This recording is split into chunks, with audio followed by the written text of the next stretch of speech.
So we're going to kick this off. Everyone who knew me before believes I'm dead. 7:55 a.m. David stood looking at himself in the mirror in a bathroom of a small New York City apartment. He went through the same routine every morning. Stare at himself, the new lines on his skin, the size of the bags under his tired eyes, and think back on his life so far. There was nothing special, no great loves, no great tragedies, and based on the closet-sized apartment that he had called home for the last 10 years of his life, no great wealth. 46 years of an average existence for which he was seemingly invisible to the world. 46 years of boredom. 46 years of forgotten dreams. 46 years of a loneliness so deep that over time he'd lost all hope of ever crawling out from that cold, dead grasp of his internal despair. He opened his medicine cabinet, pulling out a bottle of pain medication that he'd received some months ago after an unfortunate collision with one of the many bike messengers that traversed the city streets. The cyclist had yelled at him for not looking before walking into the street, more concerned about his single speed than the pedestrian that he'd run over. But that was the city, thought David. No one had the time or the resources to worry about anybody but themselves. He stared at the bottle in his hands and the printed words of the label worn away where he'd rubbed his thumb over it countless times since he filled the prescription. He hadn't needed the medication inside of it after his accident, subsisting just fine on Tylenol to soothe the aches and bruises of his body, but the ER doctor had written the prescription, so he picked up the bottle from the pharmacy.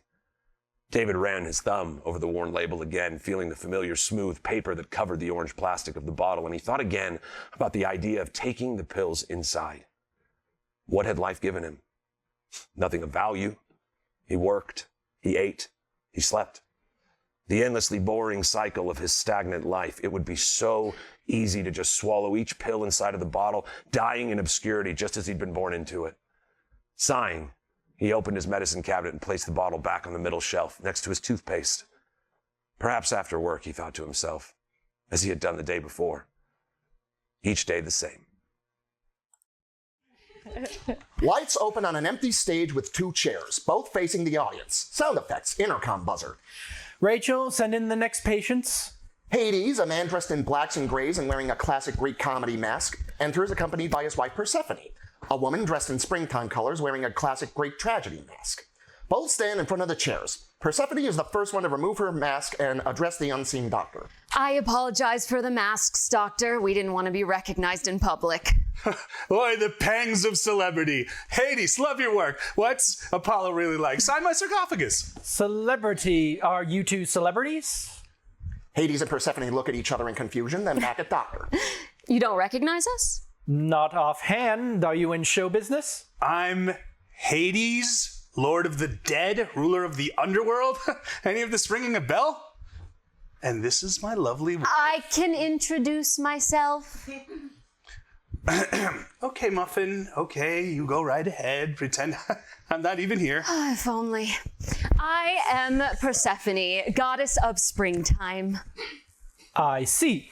Well, goodness knows I've helped plenty of couples, but you're the first gods I've ever treated. You'll have to forgive me, I'm a little rusty on my mythology. I beg your pardon? Hey, we are not myths. We are decommissioned deities. Get it right. You'd think a counselor would be a bit more sensitive than that. Of course, I apologize, though, and I'm sure you get this a lot, but I can't help but be a bit skeptical. Is there something you can offer in the way of, proof? Proof? How about a bit of smiting, smartass? Oh, there you go, flying off the handle. Why have you always got to be mean, like to the poor boy Orpheus? Hey, I gave the kid one rule. One rule. It's not my fault he blew it. But fine, no smiting. That's a candy dish on your desk, right? Yes, usually it's full of Starlight Mints, but the delivery boy was sick this week. Hades snaps his fingers, sound effects hard candy falling into a glass dish, short pause. How did you... Hades wiggles his fingers and makes a goofy, spooky face. Persephone gives him a soft backhand of the arm as if to say knock it off. Hades gives her a slight shrug. All right, I suppose I can take your word for it.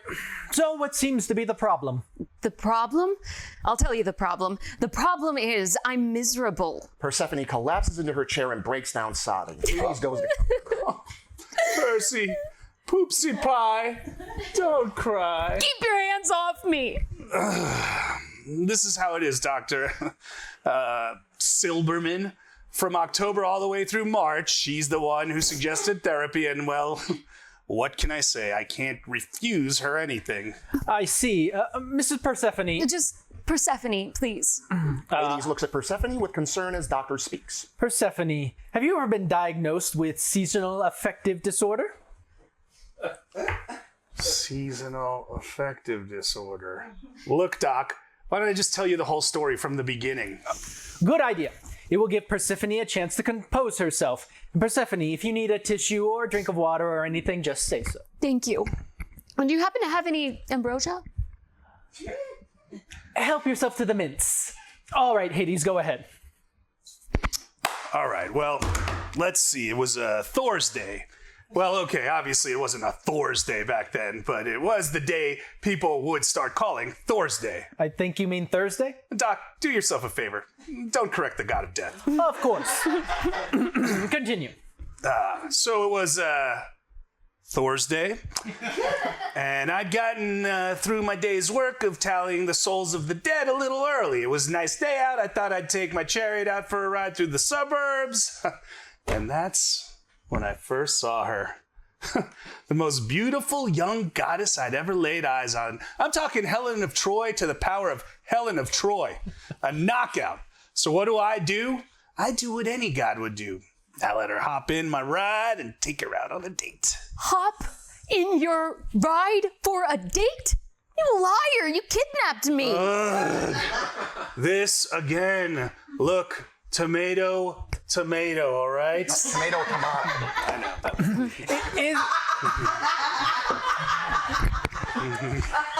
Is that true, Hades? Did you take her without consent? Maybe. Look, things were different back then. Not better, just different. I was in the throes of passion. Give me a break, will ya? I'm fucking Greek. Persephone glares and snarls at Hades, returns to her seat and sulks. That's your excuse for everything. If I may continue. Yes, go ahead. So just because Persephone is a little late getting home that night, her mother throws a conniption fit and starts covering the world with ice and snow. So my brother, Zeus, who, by the way, has no business giving relationship advice to anyone, sends a little Badinsky Hermes to the underworld to bring her back. So thank you, Mario. The princess is saved. Big musical number with the singing animals happily ever after, right? Ha, wrong. Little did Captain Thunderpants know it was a dinner date. Some dinner. 3 pomegranate seeds. You said you weren't hungry. Oh, I'm sorry. Something about being kidnapped kind of kills my appetite. So anyway, there's a rule. If you eat any of the food in the underworld, you can't leave, at least not for long, right? So for 6 months out of every year, I get my precious little baba ganoush, and all of you get Halloween in the holiday season. You're welcome. Hades plops confidently back in his chair. So, to recap, you kidnapped me, almost doomed the world to an icy grave, and tricked me into breaking a rule I knew nothing about, condemning me to spend half of the rest of my life, which is eternal, by the way, in the Greco-Roman equivalent of hell. Mostly Roman nowadays. Catholics. Oi. And for what? All for the off chance that you might get a shot at tossing your tzatziki? Oh, and did Loverboy here forget to mention, I was underage at the time. Hades cringes. So not only does that make you a toxic manipulator and a malignant narcissist, and I ought to know what I'm talking about because we've both met narcissists. It makes you a pederast and a groomer to boot. Okay, but what about after all that? I'll admit things got off to a little rocky start, but since then, Percy, muffin, cupcake, baklava, haven't I seen to your every need, your every want, your every wish? I've done all I know that could make a woman happy, and then some. There's more to the underworld than death, you know? Any gem or precious metal that's buried in the earth, she wants it, boom, she's got it. I can't get her pearls, but that Poseidon's the point. Hades does a take to punctuate his pun. His smile fades and he looks left and right, realizing the joke's fallen flat. He turns to Persephone for support. Persephone just shakes her head. Hades sheepishly continues. My point is, I do everything I can to be a loving husband and father, but you gotta meet I'm me sorry, did you say father? Yeah, loving husband and father. So there's children. Yes. 2 of them. You people didn't know that. Jesus, read a book, will you? Tell me about them. Hades and Persephone take their seats. Well, there's our daughter, Melanoy. Doctor, I worry about her. Daddy's little princess. So proud of her. Goddess of nightmares and insanity. You know, Debbie Reynolds and Carrie Fisher. Her work. And the other. Zagreus, our son. Son, that's debatable. Why are you so hard on him? All he ever does is hang out with Dionysus. What do you think those two are doing all day? Throwing discus? You don't know that. Did you miss the part about being Greek? And whether or not he's a slacker, I tell you, if that boy doesn't get a sense of ambition pronto, he's going to be a minor god for all eternity and still living with us by the time Yahweh gets decommissioned. Oh, that's right. I went there. Well, maybe you can get him a job working for your brother. Zeus? Over my dead body? Then again, where would I go? Kill me. It wasn't funny the first million times. And at least he'd be on Olympus, which is where I wish I was. Oh, Percy, honey, pumpkin. I know the underworld will never be Olympus, but I do everything I can to make it close. I planted the fig and olive trees, didn't I? Chlorinated the river of souls. Hell, I even got Cerberus neutered. Boy, was that an ordeal. Who knew he had three of those? and I do it all to make you happy. I love to see you happy. It's the sunshine of my life, the cream in my coffee, the hummus on my falafel. But the only time I see you so much as smile is when you're going back to your mother. Well, maybe that's the answer. Excuse me? Hades, if I understand you correctly, you want Persephone to be happy, yes? Yes, by the river Styx. That's what I want more than anything. Well, instead of sending Persephone to her mother, why not bring her mother to Persephone? Persephone gasps and springs out of her seat in delight. What? I'm sorry. Oh. Honey, can we do that? Pookie, Noodle, let's be reasonable. Your mother isn't going to want to leave Olympus. I mean, why would anyone want to leave Olympus? You said so yourself, dear. You've made the underworld as close to Olympus as you can. I did. Didn't I?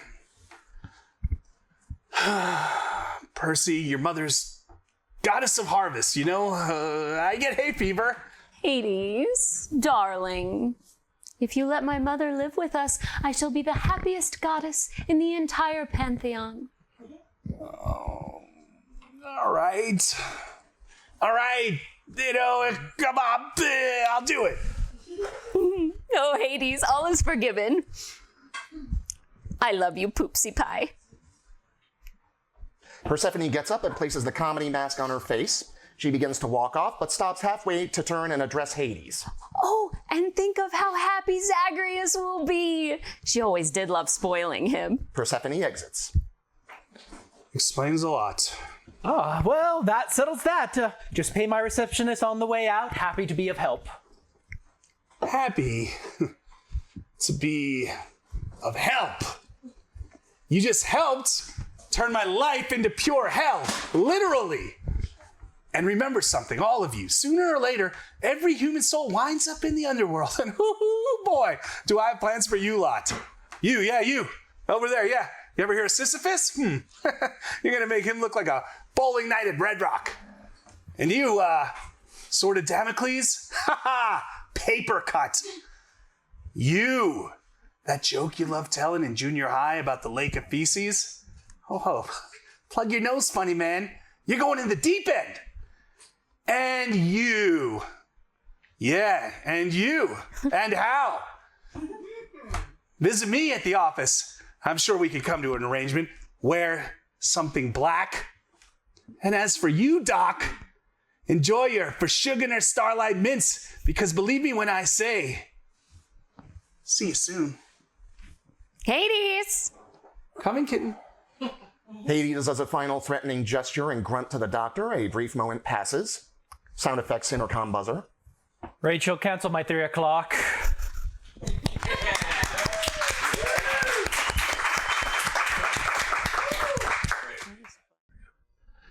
8:30:05 a.m. He walked into the basement of the busy downtown building, seeing Craig had already arrived. "Morning, Craig," David said in a greeting to the older man. Craig had been working maintenance here since before the 70s, an old man with dark leathery skin that was laced with a maze of wrinkles, thick glasses on the end of his nose. His back hunched over as if he'd been fighting for the last 50 years as time itself tried to slowly pull him down into his grave. "David," Craig responded with a nod. "Did you see the game last night?" asked David as he looked over the morning's maintenance requests. Craig responded with a huff of frustration. David smiled to himself. He knew Craig had without having to ask. The old man had never missed a chance to watch the Giants play in all the time that he'd known him. David wasn't much for sports, but he liked to watch because he could tease him the following morning if his team lost. That night, the Broncos beat the Giants 31-20. Spring 1958, Illinois, a prison cell. It is small and has a single window, a bed against one wall, toilet on the other. There are 2 small bookshelves attached to the wall. They are both packed with books. Small table holds a phonograph and a stack of records. They are hand drawings of birds, much like what you might see in a textbook hung on the wall. Nathan Leopold, 50s overweight, packs up his few belongings, placing them into boxes on the floor. He is a serious and studious man that really just wants to be free to study as he chooses. Richard Lowe, 30, still in good shape, dead for many years from 58 stabbings, now a ghost or figment of Leopold's mind, stands at the window looking out. He has his back to the audience, and the multiple stab wounds on his body cannot currently be seen by the audience. The guard stands near the bars of the cell, not overseeing Leopold's packing, but simply standing sentry. Perhaps he paces or runs his baton along the bars. He cannot hear or see Loeb. After a moment of silent shuffling and packing, Loeb speaks from the window without turning away. "Not gonna miss this view, are you, babe? Iron skies to match the bars. How droll." Pause. Leopold ignores him. "Hell, even the birds are gray. But of course, you'd probably find something fascinating in that, wouldn't you?" Using a mocking imitation of Leopold. "Now, Dick, it's a common misconception that pigeons are gray. The rock dove and the domestic pigeon can have a variety of colors. Blah, blah, blah." Leopold trails off as Leopold continues to ignore him. Leopold picks up the 3-ring binder, holds it over a box, as if he was going to put it in, but was deciding if he should or not. Loeb, without looking away from the window, points at it. "You don't need that." Leopold places the binder in the box anyway. He then grabs another similar binder and places it in the box after leafing through it. A low humming sound starts to build. The guard does not hear it. It builds in intensity as Loeb berates Leopold. Or that, unless you think they'll have you teaching Puerto Ricans to pass the GED, would you just beat all? Instead of a hospital like they promised, you get a classroom of teenagers. Is a test? See how long it takes for you to snap and kill another 14-year-old? Ah, come on, that was funny. Wait.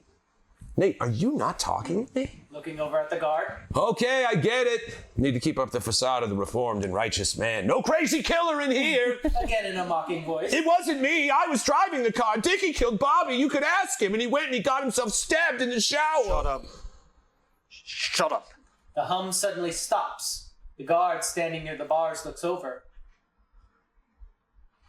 You say something, Leopold? What? No, just talking to myself. Figure out what to do with all this stuff. I can only take so much. Why is that? Someone tell you that? Well, no. I never heard that before. It's your shit. Why wouldn't you be able to take it? It's just that it's a long way and I don't know how much space I'll have. Oh, well, gotta be more than in here. Yes. Yes, you would think so. Pause. He picks a book out of one of the boxes. I could take everything, to sort through it later. See what, if anything, of this place I actually want. Looks over at Loeb. But then again, once I'm out, if I really am missing something, I can easily replace it. Right? Just go to the store anytime I want, huh? So maybe some of these books would be put to better use in the library. Yeah, guys in here will read anything. Well, not me. Books are boring. Except for comic books. Detective, action. You got any of them? I'll take some of them. No? No, I'm afraid not. Leopold tries to ignore Loeb. Loeb continues laughing at the guard. Loeb starts digging in the box, but not picking anything up, just shuffling through it. Now, Nate, I'm sure there was a Beetle Bailey tucked between Dante's Inferno and Thus Spoke Zarathustra. I know. Give him a copy of your book. Really solidify his books is boring theory. Again, the guard does not see or hear Loeb. Leopold drops the book in his hand back into the box and goes back to packing, bringing over the phonograph and a stack of records. Loeb rolls his eyes in a kind of you're no fun way and stalks back to the window. Hard to believe you got parole. Crazy, right? I wouldn't say that. I would. I think the board realized I'm not that young man anymore. I only want to help people now. I'm reformed. You were so much more fun back then, Nate. And easier on the eyes. I mean, look at you now, flabby, ugly. Loeb looks at him with disgust, then rubs his own flat ass. Whereas I am clearly in my prime. If you ignore a hole or two. Yeah, well, it seems crazy to me.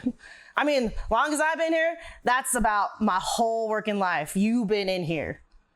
I've bet it all on you dying in here too. Not how your friend Loeb went or nothing. Of course, he was a little more upfront with his, So reap what you sow, but you? I'd figure you'd die when you're in here. Not violent like, but like old age or whatever. Loeb turns from the window with an expression of disgust. How can you even listen to this ignoramus? Why are you not screaming at him to shut up? There were times I thought I'd die in here too. That this life, these walls, were all I'd know. Over 30 years inside, a lifetime. For a life. And now to start anew. You can drop this bullshit sanctimonious act. This idiot isn't on board. You almost done? Changeover's coming up.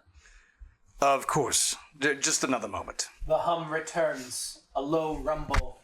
Leopold goes back to packing up the last few remaining books, pulls down the bird drawings, packs every personal artifact in the cell into the boxes. As he does, Loeb glares at him and berates him. Leopold ignores him as best as he can. You think you got him all fooled? This harmless little bird-loving teacher, but I see you, the real you. You can't hide from me, babe. I know what you are inside, and soon you'll let it slip, and when you do, they'll see you too, and I will be there when they do. Leopold looks at the boxes thinking, then makes a decision. Actually, I think I'm ready now. I don't need this. Leopold steps over the boxes and up to the bars, leaving all his belongings behind. As he does, the hum stops. What? You ain't taking nothing? No. I think I'll start my new life fresh. You can't change your mind once you're gone. So if there's anything you think you might want, you No. That's fine. I think it's time for me to rid of this life. Well, all right. Step back. Leopold steps back from the cell as the guard removes some keys and unlocks the cell. He then opens the cell door and allows Leopold to exit before closing and relocking the cell. Loeb comes away from the window to the cell door as the guard leads Leopold off. Don't kid yourself. I'm not this stuff. I'm in you. Hell, I am you. You'll never be rid of me, babe. You think you're free because you got parole? You'll never be free. It's always you and me together. Leopold and Loeb, you're nothing without me. We're joined forever. Look at me, you coward! Leopold and Loeb! Leopold is led out. He does not look back. Fade to black. Spring 1958, Puerto Rico. We are in a nicely furnished apartment. Gregory Hamilton and Daniel Erickson enter from another room. As they enter, Dan walks over to a liquor cabinet and begins to pour 2 glasses of rum or whiskey. Hamilton paces slightly, then walks towards the table, takes a cigarette from the smoking box and lights it up. As Dan crosses the room, he hands Greg a drink and gestures for him to sit. Thanks.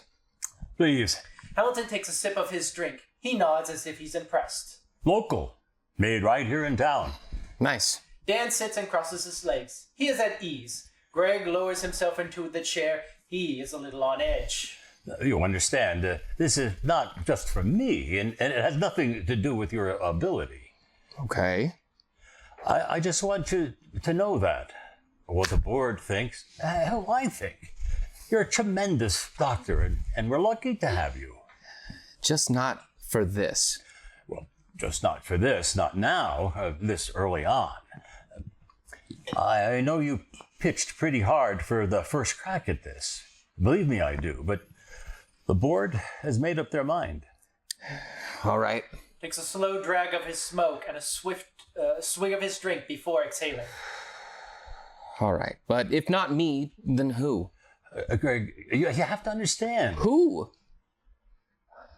Look, Dan, I'm not going to blow up and throw a fit.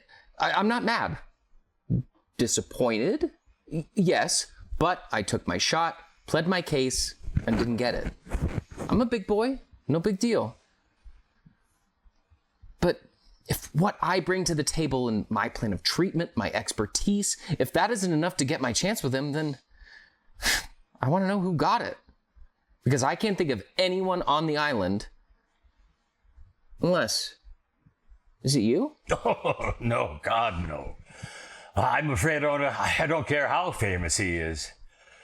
I think if I did take on another client, Trudy might kill me. These are supposed to be our years, or so she reminds me every time I try to do more than shake a few hands at fundraising or give an occasional speech. Okay, then who gets Leopold? Oh, come on. What's the harm in telling me? Are they bringing someone new in? Who? Oh, no one knew.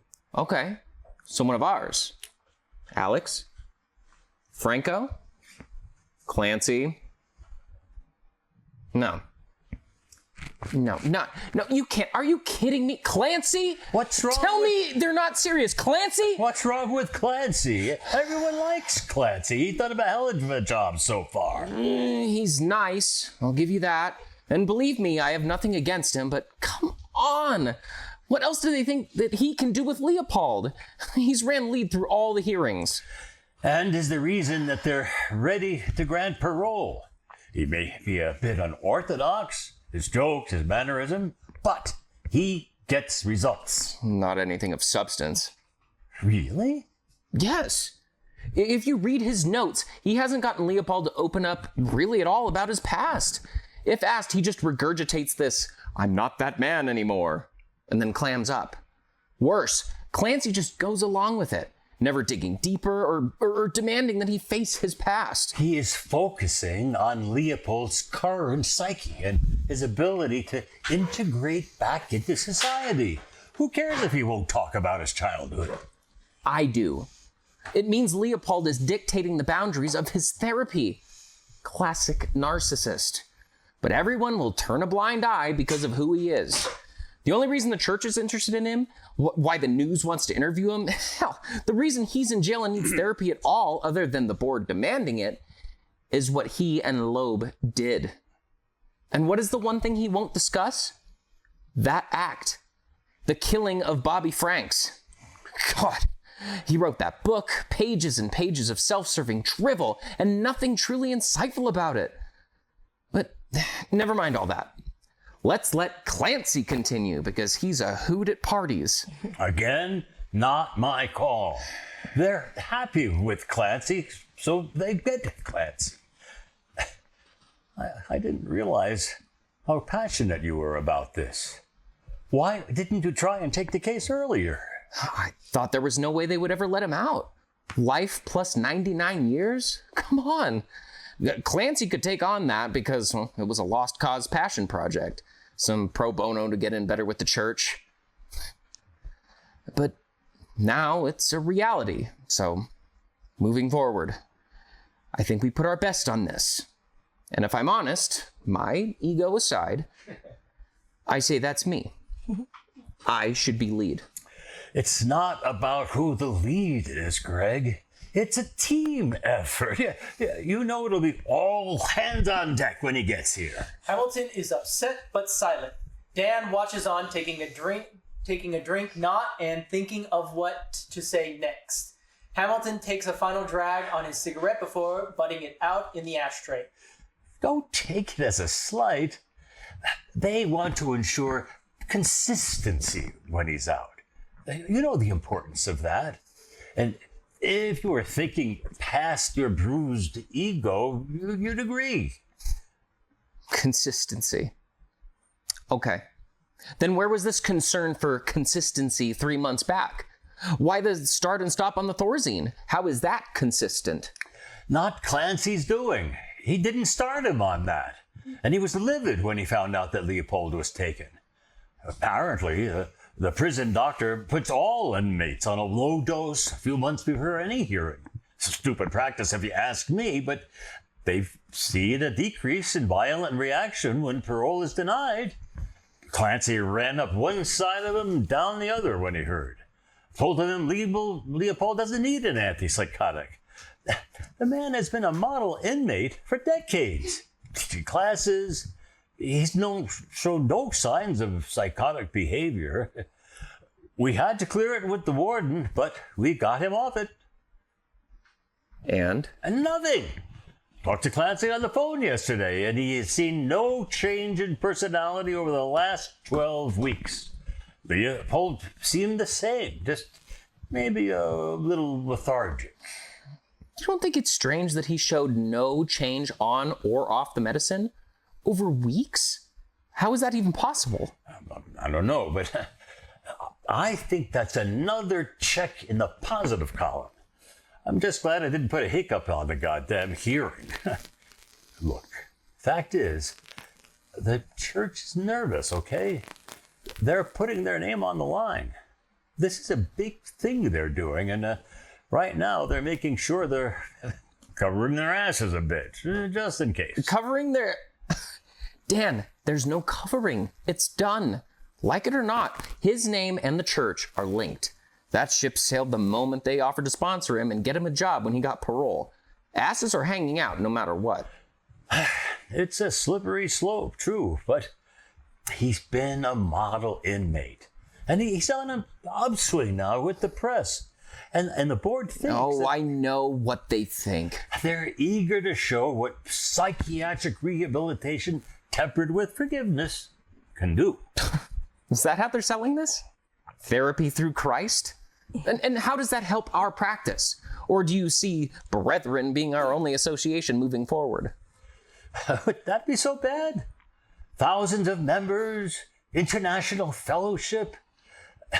I won't lie, Greg. I'm doing all right, but this could be a game changer for my retirement. The impact this success could bring to the church, and in turn, us, our practice, it's enticing. No more scrambling for clients, sending endless invoices to try to get paid. Plus, the board is talking about expanding further globally. We could be a part of that. I get it. But I don't think it's going to be that easy. Let's not forget what he is and what he did. If you have that inside of you, it stays. I don't think you can ever change. The board begs to differ, and frankly, I do too. He is eager to be out, prove himself, and do some good in this world. Atone. There is no good with men like him. They're haunted.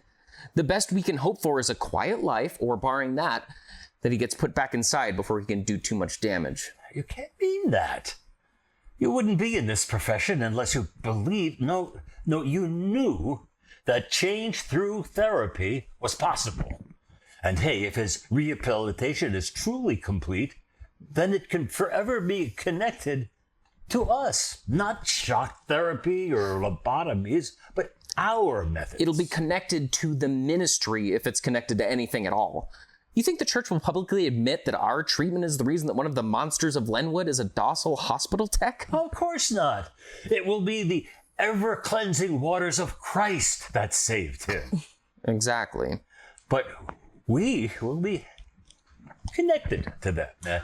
Maybe even a contract to get us all back stateside. Is that what this is all about for you? Just getting back home? Don't you miss it? Some of it, sure, but do I miss some G-men assholes sitting outside of my house because I happen to go to a party? Not sign any petition, mind you, but just attend a party. Do I miss that? No. Do I miss my neighbors looking at me like I'm some pariah? Again, no. I'd rather be... well, I'd rather be here in Puerto Rico with the smoke and this rum and with my work. Whatever that may be now. Oh, stop that. There's plenty of work. He's just one patient. You all right with it? No, but I will be. Not planning out your resignation letter, are you? No. I told you when you brought me over, if you take a chance on me, you will have my loyalty. So you have it. I'm proud of what we've accomplished here. Doesn't mean I'm not going to challenge you if I think you're wrong or give you shit when Clancy fails. Right. Another round? Please. Dan grabs Hamilton's empty glass and walks to the bar to get refills. I thought you loved it out here. The air, the freedom, the local booze. Don't get me wrong. I do. But I miss baseball. Yeah, they've got it here, but it's not the same. And if I'm being honest, I kind of miss the cold. Well, not snow, God no, but seasons. A little bit. It's too hot and sticky here all the time. But the food's good and the women are nice. More than nice. Dan hands Hamilton his now full glass. You tell Trudy that and I'll deny it. Mum's the word. Beat as they drink in silence. Greg, I have to solidify our contract with the church. Once it's done, I can... Hell, we could write our own ticket. It's the board's call. The board isn't us. They're the client. And they're starstruck with Nathan Leopold. The books, the articles, and now this movie coming out? That's what this is about. Headlines, publicity, exposure. Leopold is hot right now, and that's what they're cashing in on. Trust me, this has nothing to do with saving souls, least of all his. Is that what you're interested in? Saving his soul? Or attaching yourself to that shooting star? No. I just want to make sure that we are doing the right thing in saying that he's safe for parole. That we didn't help free a monster. Because if and when this goes sideways, we're going under the bus, not the brethren. You really think he hasn't changed? That this is some, what, ruse? I honestly don't know. But listen, I trust your judgment. And the other doctors too. Shit. Even Clancy. And if you tell him that, I'll blab to Trudy about your wandering eyes. There.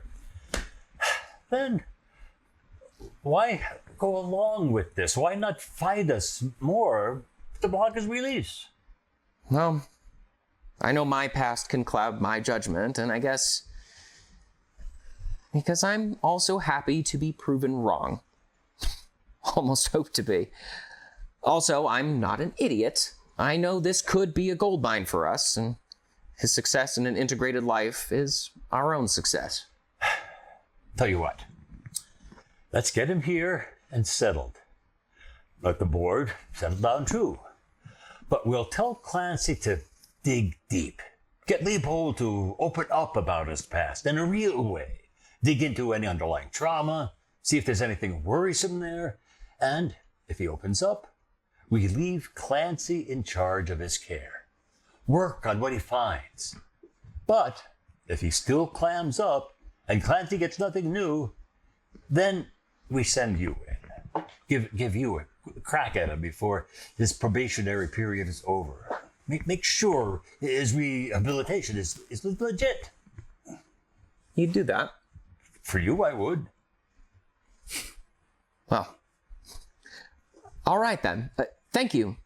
Thank you, Dan. Yeah, I can live with that. They drink in silence as lights fade.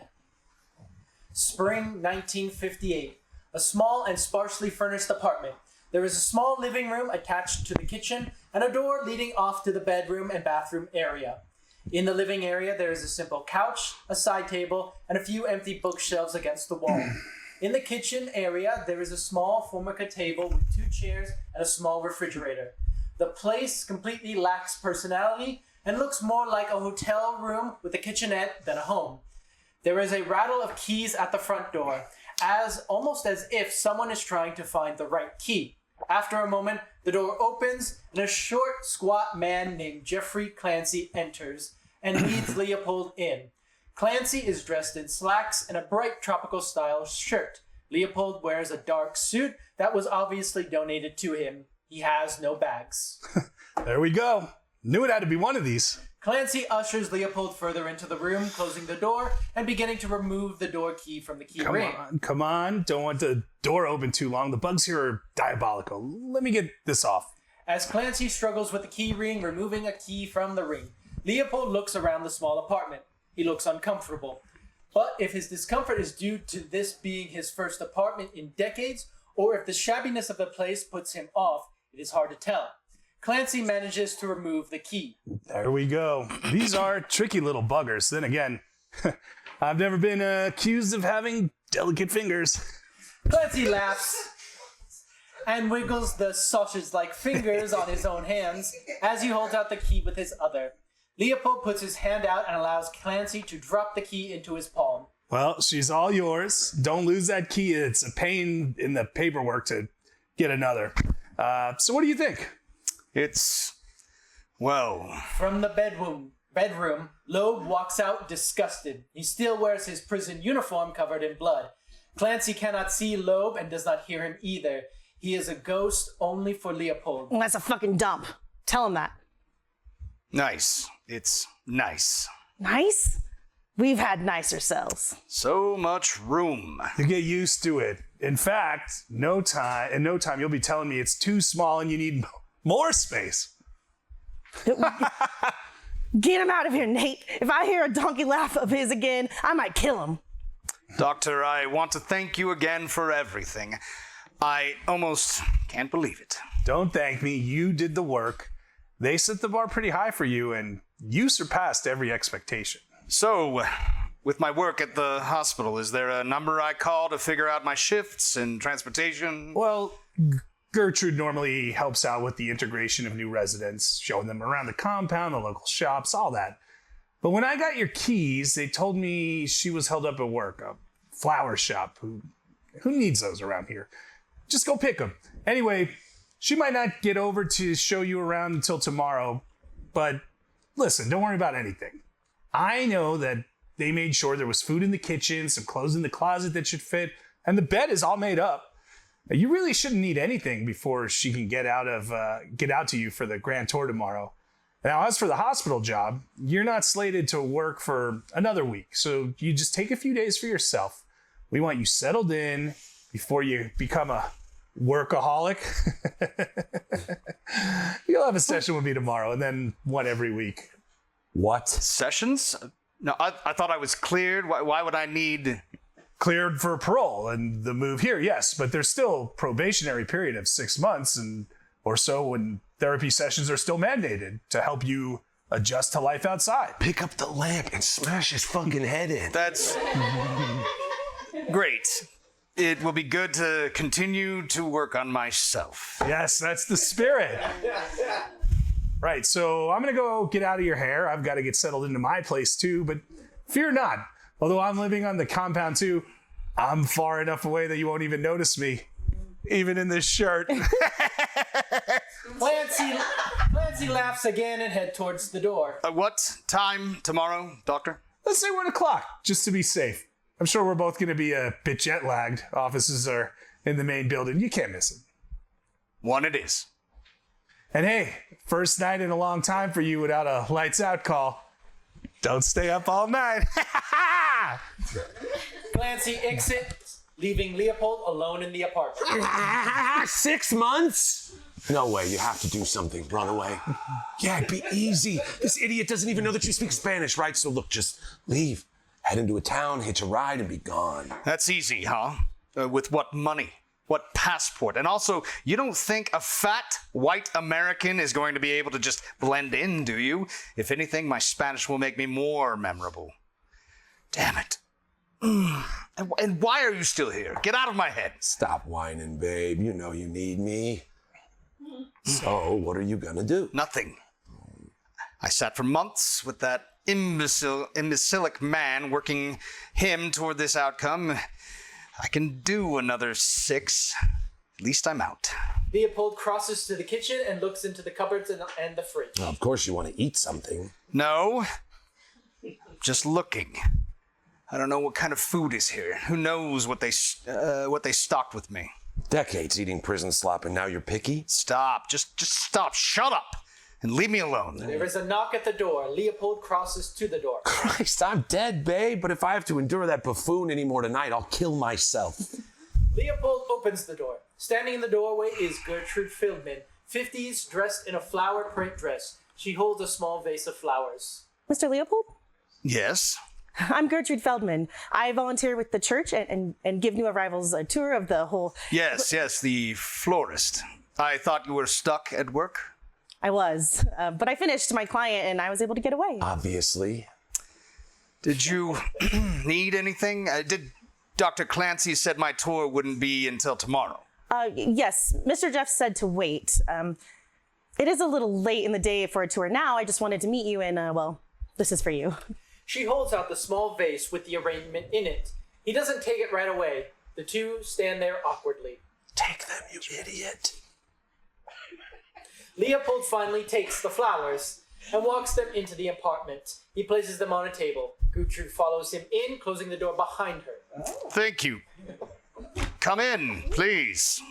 They're beautiful. Hibiscus, yes? No, an easy mistake. Flor de Maga. Similar to hibiscus, yes, but not related.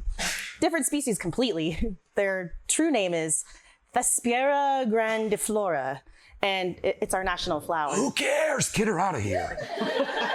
Leopold glares at Loeb. Gertrude takes his glance away and facial features as if she is boring him and trails off her talk of flowers. But, well, that's probably not very interesting to you. Sorry, I get carried away.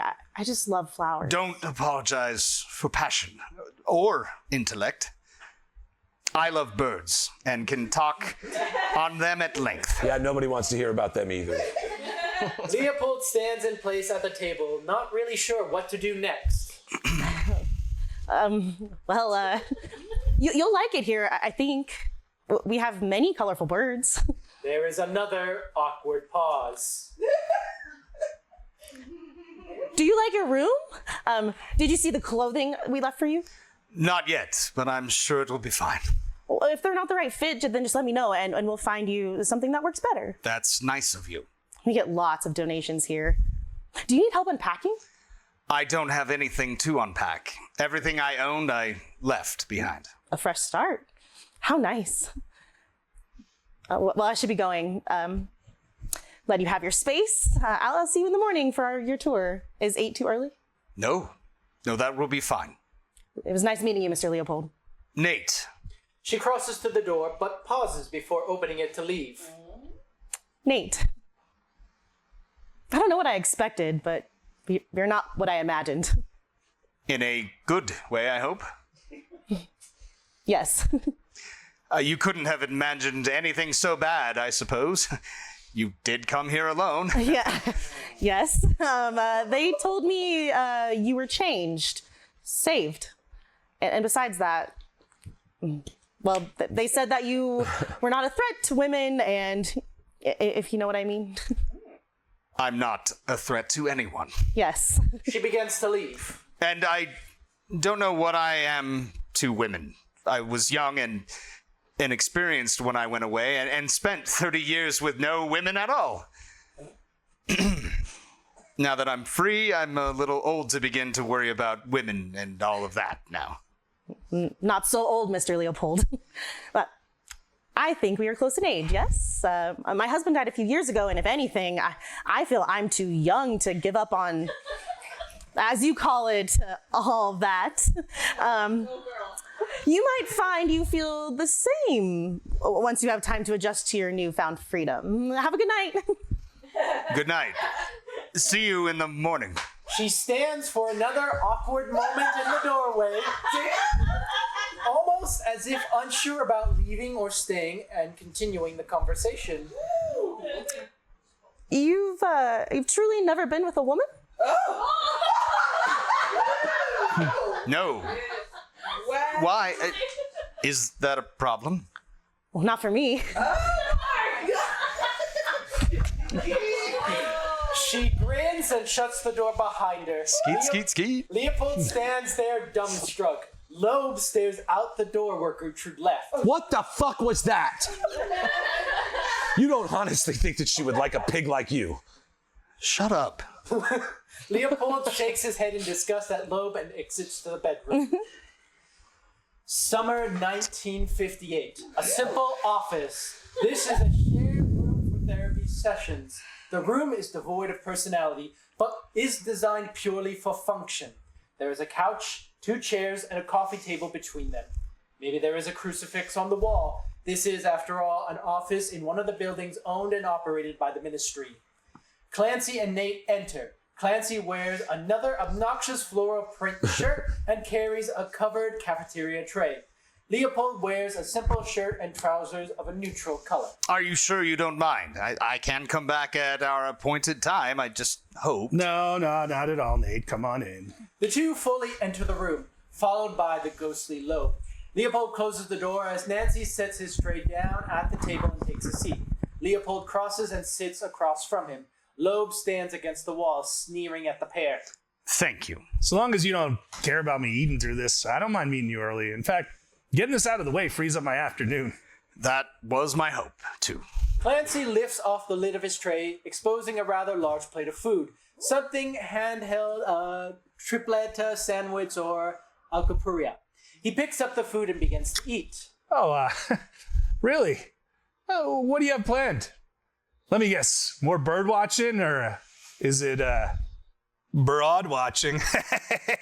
Don't think I've heard about you. Don't think I haven't heard about you and Gertrude. We are only friends, nothing more. She takes me out to where her shop gets flowers, and I see what birds I can. Yeah, okay. Sure. Clancy obviously does not believe him, but he lets it go and continues to eat. He talks with his mouth open. How's work? Close your mouth, you fucking pig. Fine. Fine. Yeah, good. Everyone there has been real impressed with your performance these past few months. Excellent. So what's new? Anything you want to discuss this week? I'd like to know what sounds you make if I stuff that down your throat. No. Everything is fine. This is what I like about your sessions, Nate. They're easy. You don't complain about things. Always so simple and to the point. You hungry? This is really good. I won't be able to eat it all. No, I ate earlier. The other half's there if you want. I got some guys that come to me. All they do is whine. My wife this, my boss that. I can't sleep. It gets to be too much, you know? But you're easy. You got a good head on your shoulders. You go to work, you go home, you come here. No problems. Yeah, our only problem is you fat little piece of shit. When will we be rid of you? How long until I'm cleared? I mean, obviously, you're happy with my progress, right? And my boss is at work as well, so... Soon, I hope. He hopes. You know, I'll turn over all my notes, and hopefully that, as they say, will be that. That is good news. Yeah, I hope so, because, see, this isn't necessarily a bad thing. Clancy puts down whatever is left of his food, licking his fingers and reaching for a napkin. He dabs at his mouth, reaches in his jacket pockets to pull out a small notepad and pen. But, my team has concerns about your dealing, or rather not dealing with the trauma of your past, the crime. I dealt with that decades ago. Yeah, no, that's what I said. You know, but they have concerns, so just so we can get it in my notes and make it official, I got some questions here. You know, do you have any dreams or nightmares about Bobby? No. Good. Do you have trouble sleeping, or do thoughts of Bobby keep you up at night?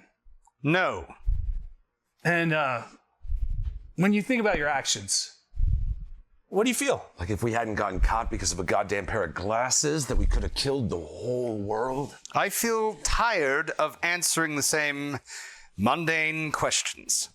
I've talked of this at length in sessions, in interviews, in front of the parole board. Hell, even in my book. I feel like I am beyond that man, and I don't recognize myself in him. Because he was a lion! Whereas you've grown flaccid and lame in your age, in your cage. Doctor, I dealt with my guilt and trauma over the past 30 years. There's little else to do in prison but think and reflect. So excuse me if I don't wish to drum up memories and paint the past in sessions that I thought were about my rehabilitation back into society. Good. Yes. I hope this explanation will alleviate their worries. What worries? Who? Does the whole ministry feel this way? No. I mean, I shouldn't be telling you this. Then don't. It's fine. I don't want you to get into trouble. You're my friend, Jeff. Clancy beams at being called a friend. Leopold watches him for a moment. Loeb glares on. Don't lay it on too thick. He's an idiot, but not a fool. I'm sure you've got everything under control. Can I still try the other half of that? It smells great. Of course. Clancy nods. Leopold picks up the other half of the food and takes a bite. Clancy takes another bite of his food too. The two eat for a moment. Leopold makes a noise of false enjoyment. Right? Delicious. Look, don't worry too much about this, the questions and whatnot. This guy, he's one of the dock station permanently out here. He's a bit of an arrogant ass. Thinks he's so smart. He's the one causing the pushback. Has it in his head that most guys out on parole fall back into their old ways. Recidivism, he calls. I know the word. Right. Of course you do. Anyway, with you, he's worried that you'll,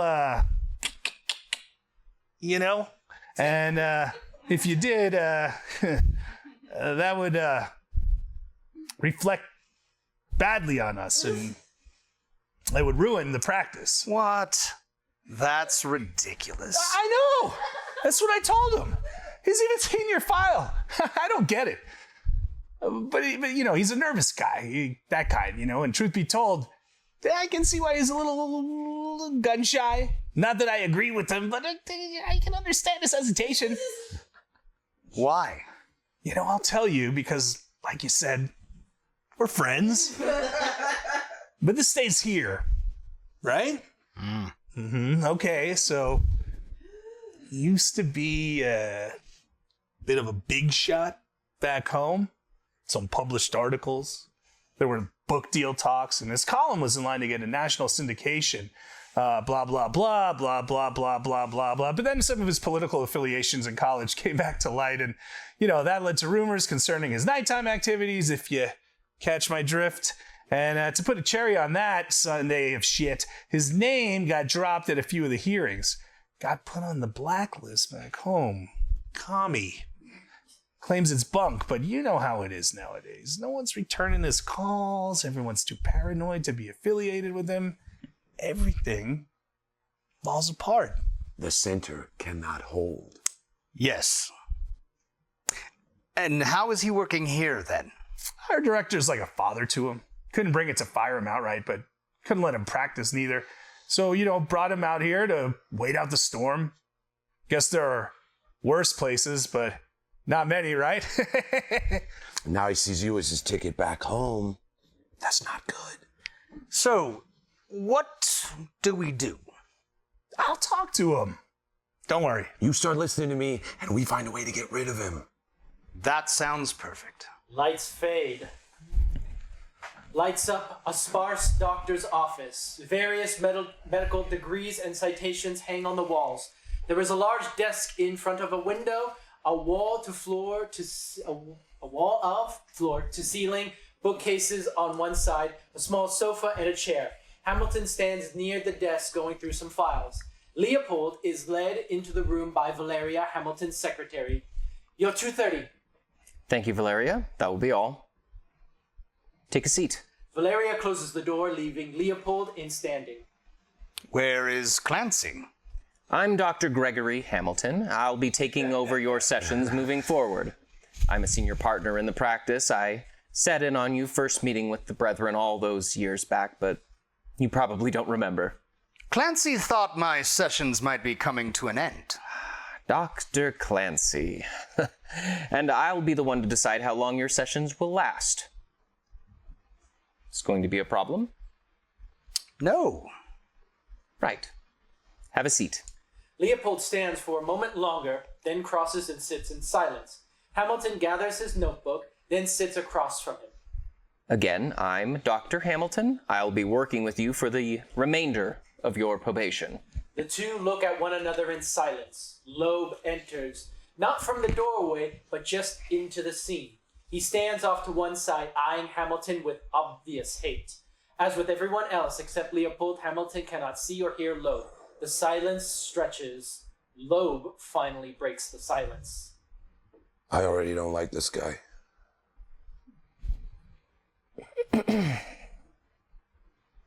Are we just going to sit in silence?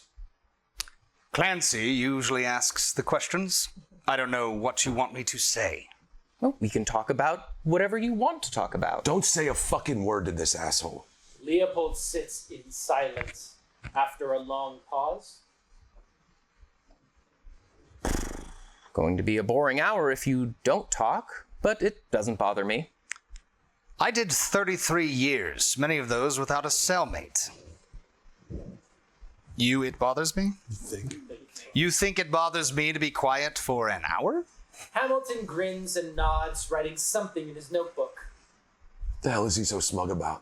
Pause. Hamilton looks up from his notebook, studying Leopold for a moment. How do you think your incarceration affected your relationship with your mother? Leopold sits in stunned silence. You said Dr. Clancy asked the question, so please, your relationship with your mother? You need to be real careful with this one. You need to think. Nothing? Oh, that's you? I'll just be both parts. Right. Good night, everybody. Sorry. Nothing. Lie.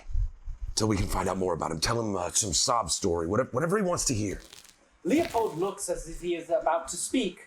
He adjusts his seat, but before he can answer, Hamilton snaps his book shut with a resounding slap. Well, I've got better things to do with my time. Hamilton stands, then walks to the door. He opens the door, then looks back at Leopold. Have a good day, Nate. See yourself out.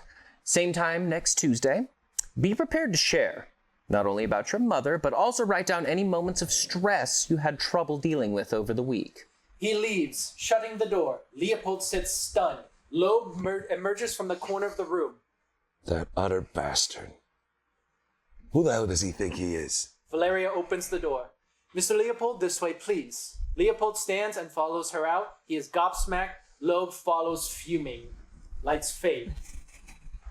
Oh. Author's note, this scene most likely needs to be cut. Leaving it in for the first read through just to hear it. You weren't supposed to read that. Don't read that. It's okay.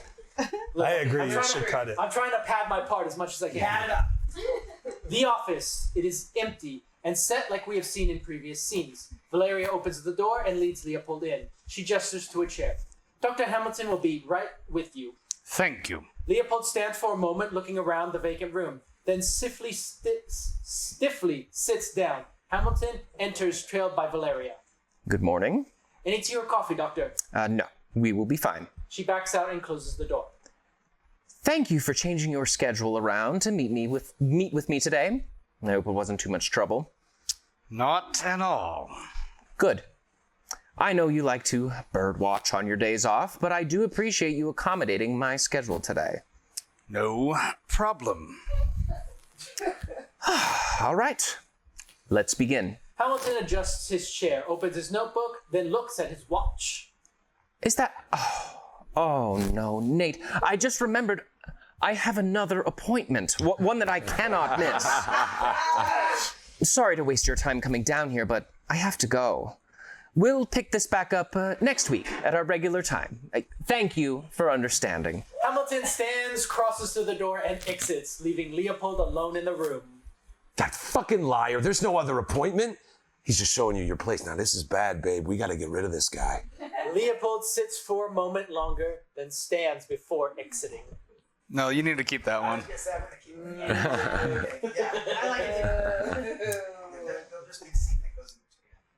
That evening, the apartment of Dan Erickson. Clancy stands and is agitated. Dan tries to calm him down. This is, and excuse my French, horseshit. You know it is, Dan. Nate is very upset. He came to see me in my room. I've never seen him so out of sorts. He feels disrespected and worse.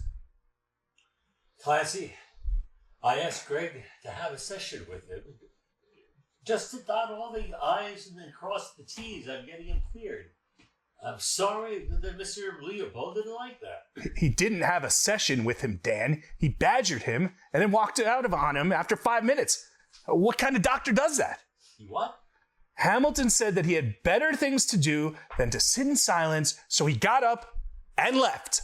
Nate was trying to process everything, and your boy punishes him for taking a moment. What kind of shit is that? I didn't know that happened.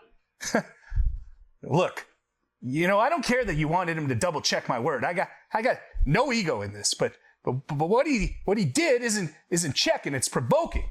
He's trying to get a rise out of him so he can point and say, "See, he's a menace." I don't know what he was thinking, but rest assured, I'll meet with him and let him know it stops now. Please do. And if you need any other proof that Nate is ready to be cleared, then look no further than how he's handled this. He didn't lash out violently, didn't get a bottle. He found his support system and used it. You're right. I'll talk to Greg immediately.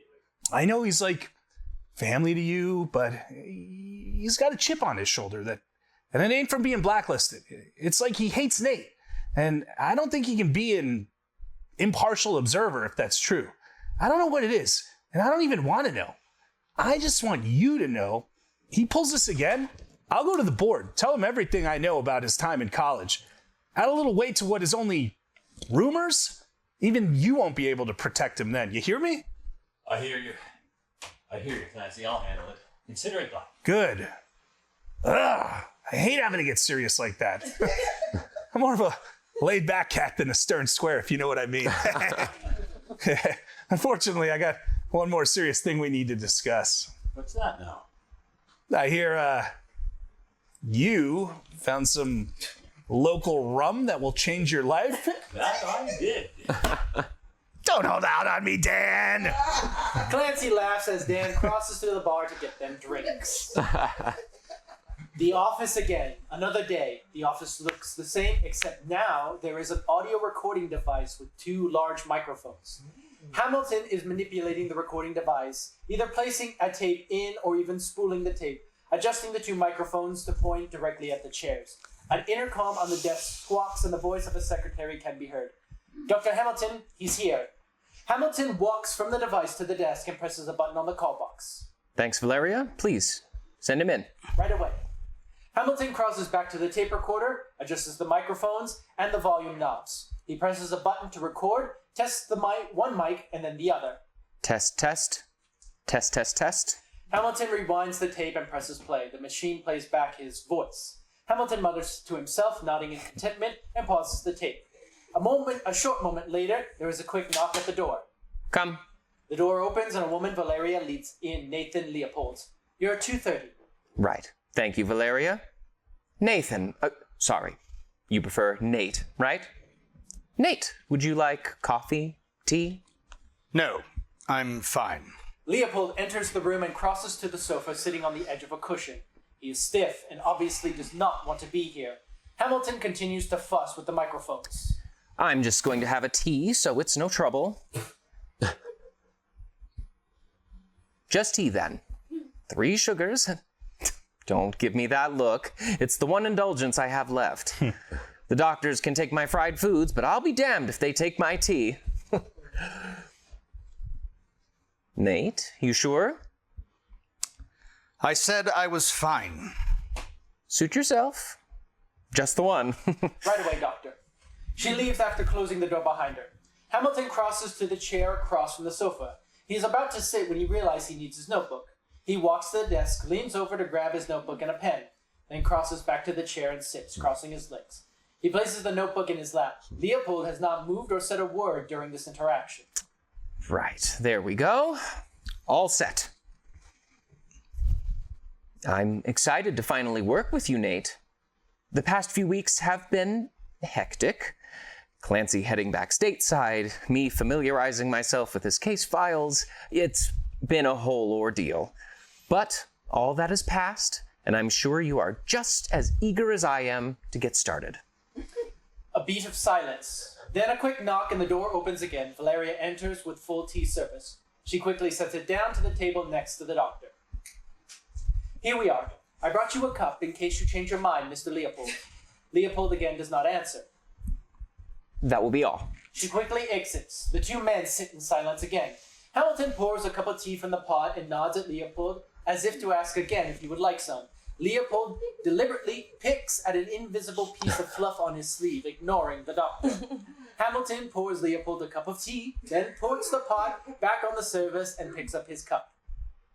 In case you change your mind. Hamilton sits again.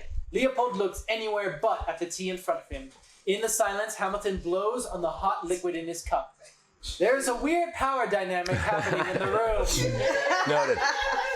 Ooh. Damn woman, if this has 3 sugars, I'll eat my hat, which, considering my diet these days, doesn't seem half bad. He places the cup back down on the table. Shall we get to it? Or is there something you want to address before the session? Something weighing on you? Loeb sinks in, glaring at Hamilton. An air of malice surrounds him. He circles Hamilton like a shark. Leopold ignores Loeb. Hamilton cannot see or hear him. Oh, yes, Doctor, something is clearly weighing on me. Mainly the question of what to do with you. Because I can certainly tell that you are trying to fuck us. Hamilton is scrutinizing Leopold. Leopold shakes his head, blinks as if trying to erase the vision from his mind. Nate? Problem? No, I'm fine. Can we just get on with it? I'm not sure if you know, but I have strong feelings concerning these meetings, Doctor. Negative feelings. Yes, I've heard. But talking helps, and I'm sure Dr. Clancy must have said this to you, but it is also true for me. I may be new to your case, and this may just be part of your parole, but I'm your doctor. I care more about your well-being than pleasing some committee. So, if there is something you want to say in confidence... Leopold is silent again. Not a word. Leopold shakes his head slightly, acknowledging the question. Hamilton nods, then leans forward and presses record on the audio device. He sits back in his seat, picking up his notebook and smiling. Right then. I will be recording our sessions. Dr. Gregory Hamilton attending. Patient is Nathan Freudenthal Leopold. The date is July 18th, 1959. Let's begin. So, Nate, how have you been? Fine. Good. And work? How are you enjoying the hospital?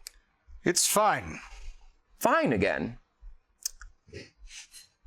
Would you care to elaborate? There's nothing to elaborate on. This only works when we have an open, honest dialogue. I openly and honestly have nothing to elaborate on. Hamilton sighs and writes something in his notebook. Now, I asked you to write down stressors that you encountered over the past month. Did you bring that with you today? No. I'm not going to lie and say that I'm surprised. We did get off on a rocky start. My fault as much as yours, but I'm not here to point the blame. I wanted to know your stressors, as much as I wanted you to notice them. You've mentioned before being reluctant to talk about your feelings, and I hoped that writing your thoughts Reticent. Excuse me?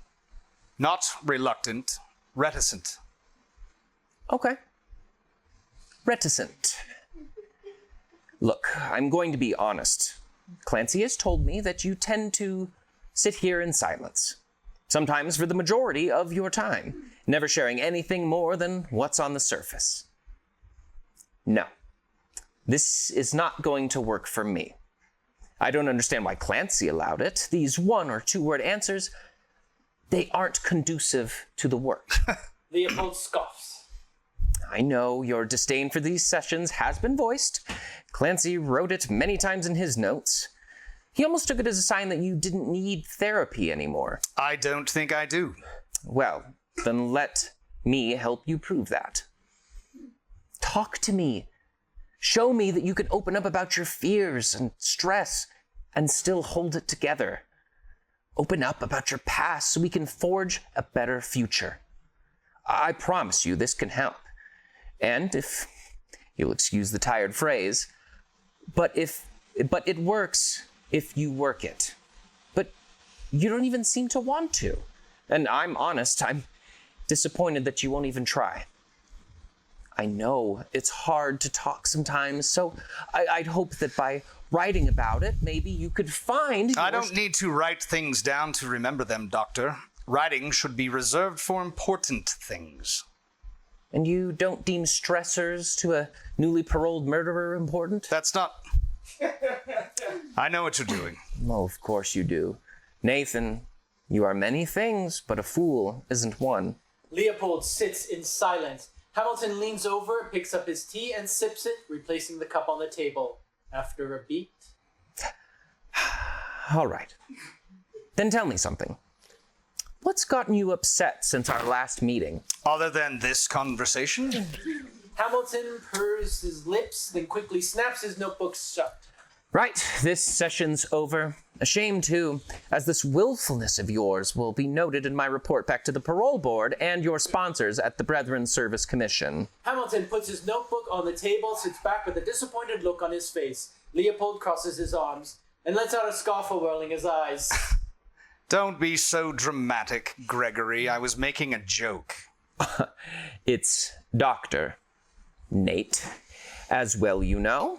And I think it best you remember the situation here.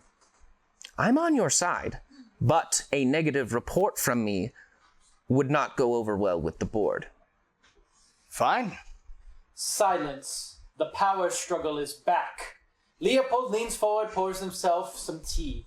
He leans back and sips the tea. You're right, Doctor. You're absolutely right. Thank you. This tea isn't sweet enough. Hamilton purses his lips as if he is stifling a laugh, or is he really upset? Leopold puts his cup down. Shall we continue? Are you willing to take this seriously? More serious than your threat to end the session. Really, Doctor. If you want me to believe you'd end this prematurely, you could have at least turned the tape recorder off. Never threaten that which you cannot follow through. Was that your motto with your students in prison? Just a good rule in everyday life. Say what you mean and follow through with it. So, then, follow through. What stressors have you faced this month? Something important enough to remember, but not to write down. Tell me, Nate, what's been on your mind? Killing you? Watching your pupils expand as the life drains out of a hole in the back of your skull? Nothing too out of the ordinary for me. You know, I wasn't simply being coy earlier. This meeting, it actually has been heavy on my mind. Why is that, do you think? Because it forces you to face your past? That's one of the reasons, to be sure. The memories that it brings forward. And what memories in particular causes the most stress? What haunts you? Loeb stands behind Leopold and whispers in his ear. Careful. Not so fast, babe. Let him think he's in charge. Leopold blinks or shakes the sound of Loeb's voice away. It's so much more than memories, Doctor. No, it's not so much the past, but the underlying meaning of it all, all of this. See, this is good, but I'm not sure I follow. What all of this are you referring to?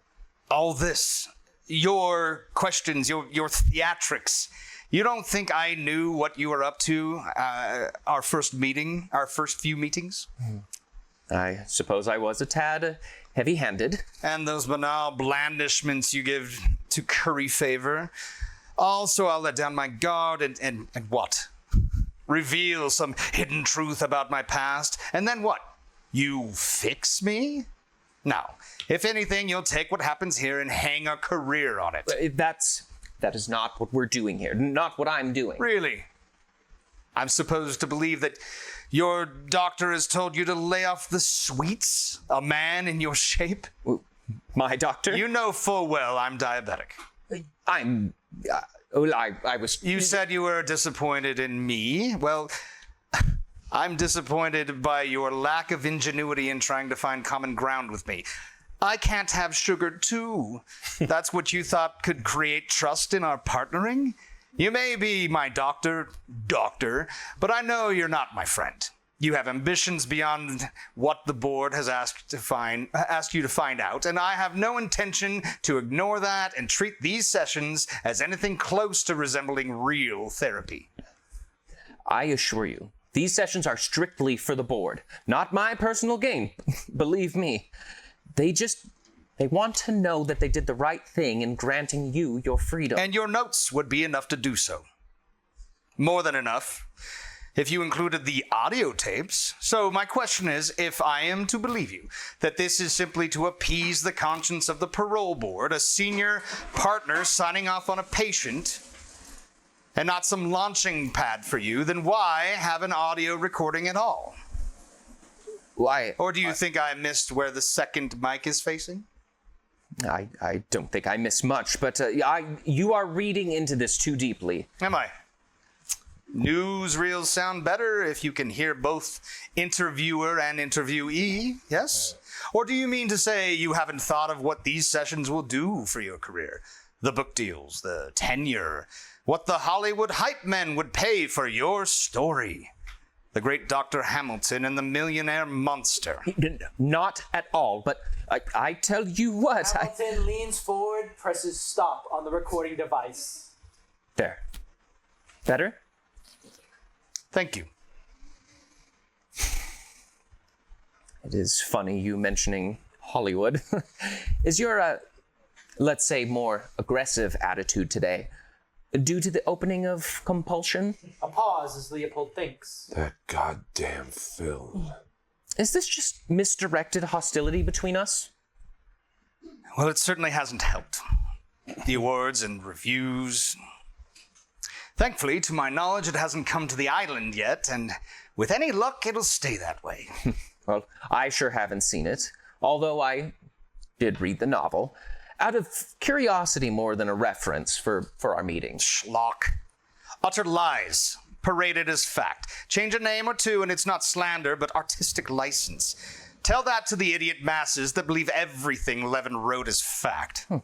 And now with the film, more people will believe that to be an accurate portrayal. Yes, exactly. But I've spent too many years on the wrong side of prison bars to have my moral standing injured, right? Or so the courts would say. They struck down my injunction. I hadn't heard that. How did that make you feel? Livid! Seething! I was angry, if I'm honest. I still am. But more than that, I'm frustrated, disenchanted in the whole bastard system of law. That same system saved you from the hangman's noose. Yes, it did. But only because our families had enough money and influence to do so. Without that, Darrow would never have represented us. Me. And without Darrow... this conversation wouldn't be happening, would it? No, I don't think it would. But now all that family influence and money is... non-existent. Or at least not in any favorable way for me. And you resent that? I resent them. The jury, the judge. They saved me, rehabilitated me, and paroled me only to be a pariah for the rest of my life. Well... just because I was convicted of a crime, that means I can't be defamed? Or morally injured? God, I can't even set up a foundation to help delinquent youths. You know what they said about the royalties from my book? Nobody wants you, babe. Nobody but me. Yes, but you can't be too surprised. The terms of your parole are implicit. Yes. I know. I read them. It's just funny to me that I can't use my own life story to better myself, or others. But anyone else can rehash and edit my past to suit their needs, huh? These vultures can profit from it till their heart's content, and my feelings be damned. How fair is that? Must be frustrating. Does one indiscretion blot out all the years between it and now? If so, then what is the point of prison, of rehabilitation? Nate, your indiscretion, as you put it, was the murder of a boy. A child. It's not like it was a small crime. Leopold and Loeb speak in unison. Loeb strong in his conviction and Leopold a little meek, almost as if saying a secret aloud. Yes, it was. Excuse me? I'm sorry, but it was. What we did, if you look at the big picture, it was a small crime. Bobby was weak. We did the world a favor. I don't think that the Franks family would agree with you. Murder is never small, especially that of a child. People are murdered every day, Doctor. Children, too. It's a horrible fact, but true. Most don't make the front page, much less above the fold. I didn't. And what does that have to do with Bobby Franks? Everything, you ridiculous man. What made us a spectacle was not our actions, not the death of Bobby, but the public's reaction. Crime of the century? Christ. It wasn't even the worst crime of that year, but it was the best headline, wasn't it? Sold a lot of papers. Nate. We fascinated them, Doctor. Dickie and I. Our wealth, our education, our sordid relationship. Surely you see that. Well, your indifference to the murder of an innocent child, that and that alone made your crime a headline. Right. The idea that we perpetrated the perfect murder simply because we wanted to. The Ubermensch? Yes. Are you saying that's not true? Not the reason? No. I'm saying the outrage to our crime had less to do with our attitudes and more with how the public thought rich kids should behave. And how is that?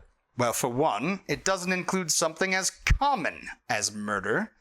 They hated us for acting so low, as if our money was some sort of cure-all, something that made us better. Is that right? In so many words, yes. They say money can't buy happiness, and then work themselves to death trying to get rich, or play the horses hoping to finally hit, because that would fix everything. Since they have none, they see money as the answer to all their problems. And it's not. Only an idiot thinks that. And only someone that has never known poverty would make such a statement. Do you think that in the 30-odd years I spent in prison, I didn't know poverty? I think... No, I know, because I read your file, that you haven't. Not really. Your father brought you books, used influence to get you privileges, procured a phonograph with records. For my studies. What I'm saying is that even in prison, you were rich.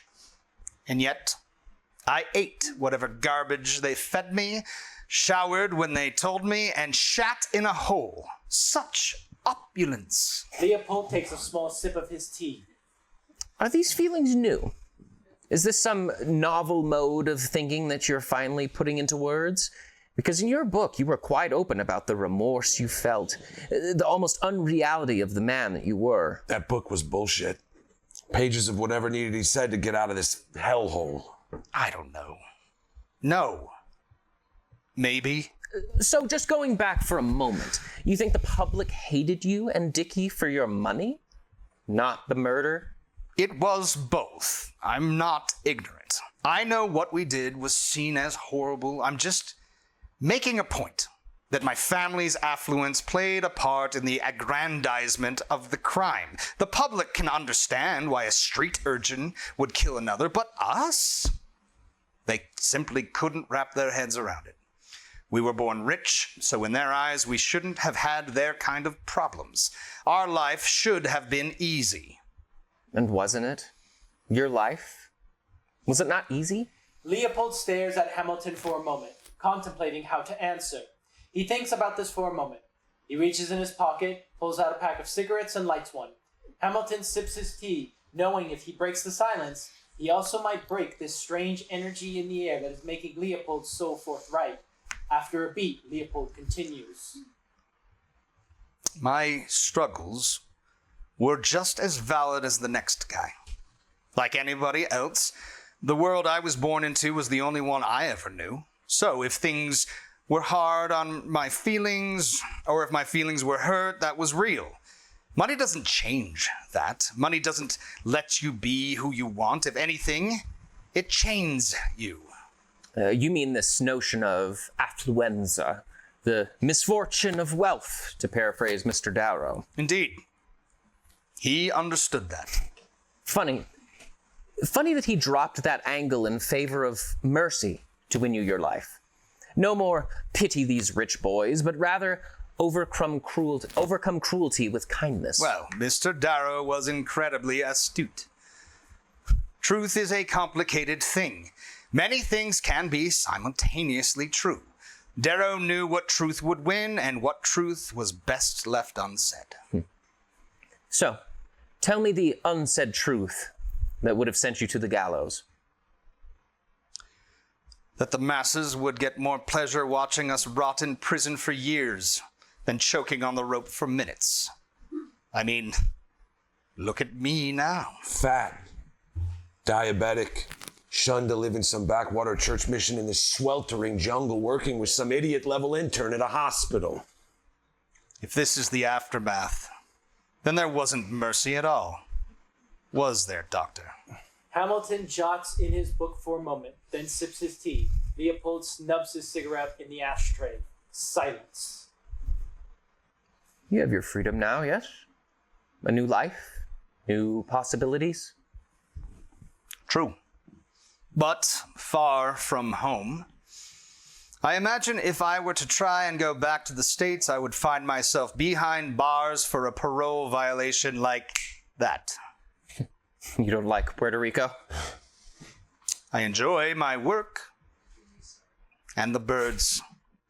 Well, they beat just about everything else. I suppose I was just disappointed again. With what? Well, that there wasn't a single hospital in America that would at least have offered to take me on, or a school, for that matter. I helped thousands of men get degrees during my stint. My curriculum was sought after while I was inside, yet once parole became a reality, no one needed a teacher. Times are hard, especially for a felon. The act of simply adjusting to life on the outside is often too much. Some employers don't want the risk. So you say. But I think that they approved my release only because of where I would end up. Yes, my work with Dr. Clancy played a part, as did my behavior and my desire to do better, but the biggest factor was that Illinois could sleep soundly knowing that I wouldn't be coming back. I thought that's what you wanted. In your book, you said that this would be the chance to slip away and start over. Isn't that the blessing the brethren offered you? A new beginning from a group that truly believes in redemption? Here, you get to be Nate. There, you'd always be Leopold and Loeb, the boogeymen of Kenwood. You've got a point. And I did think that, still do.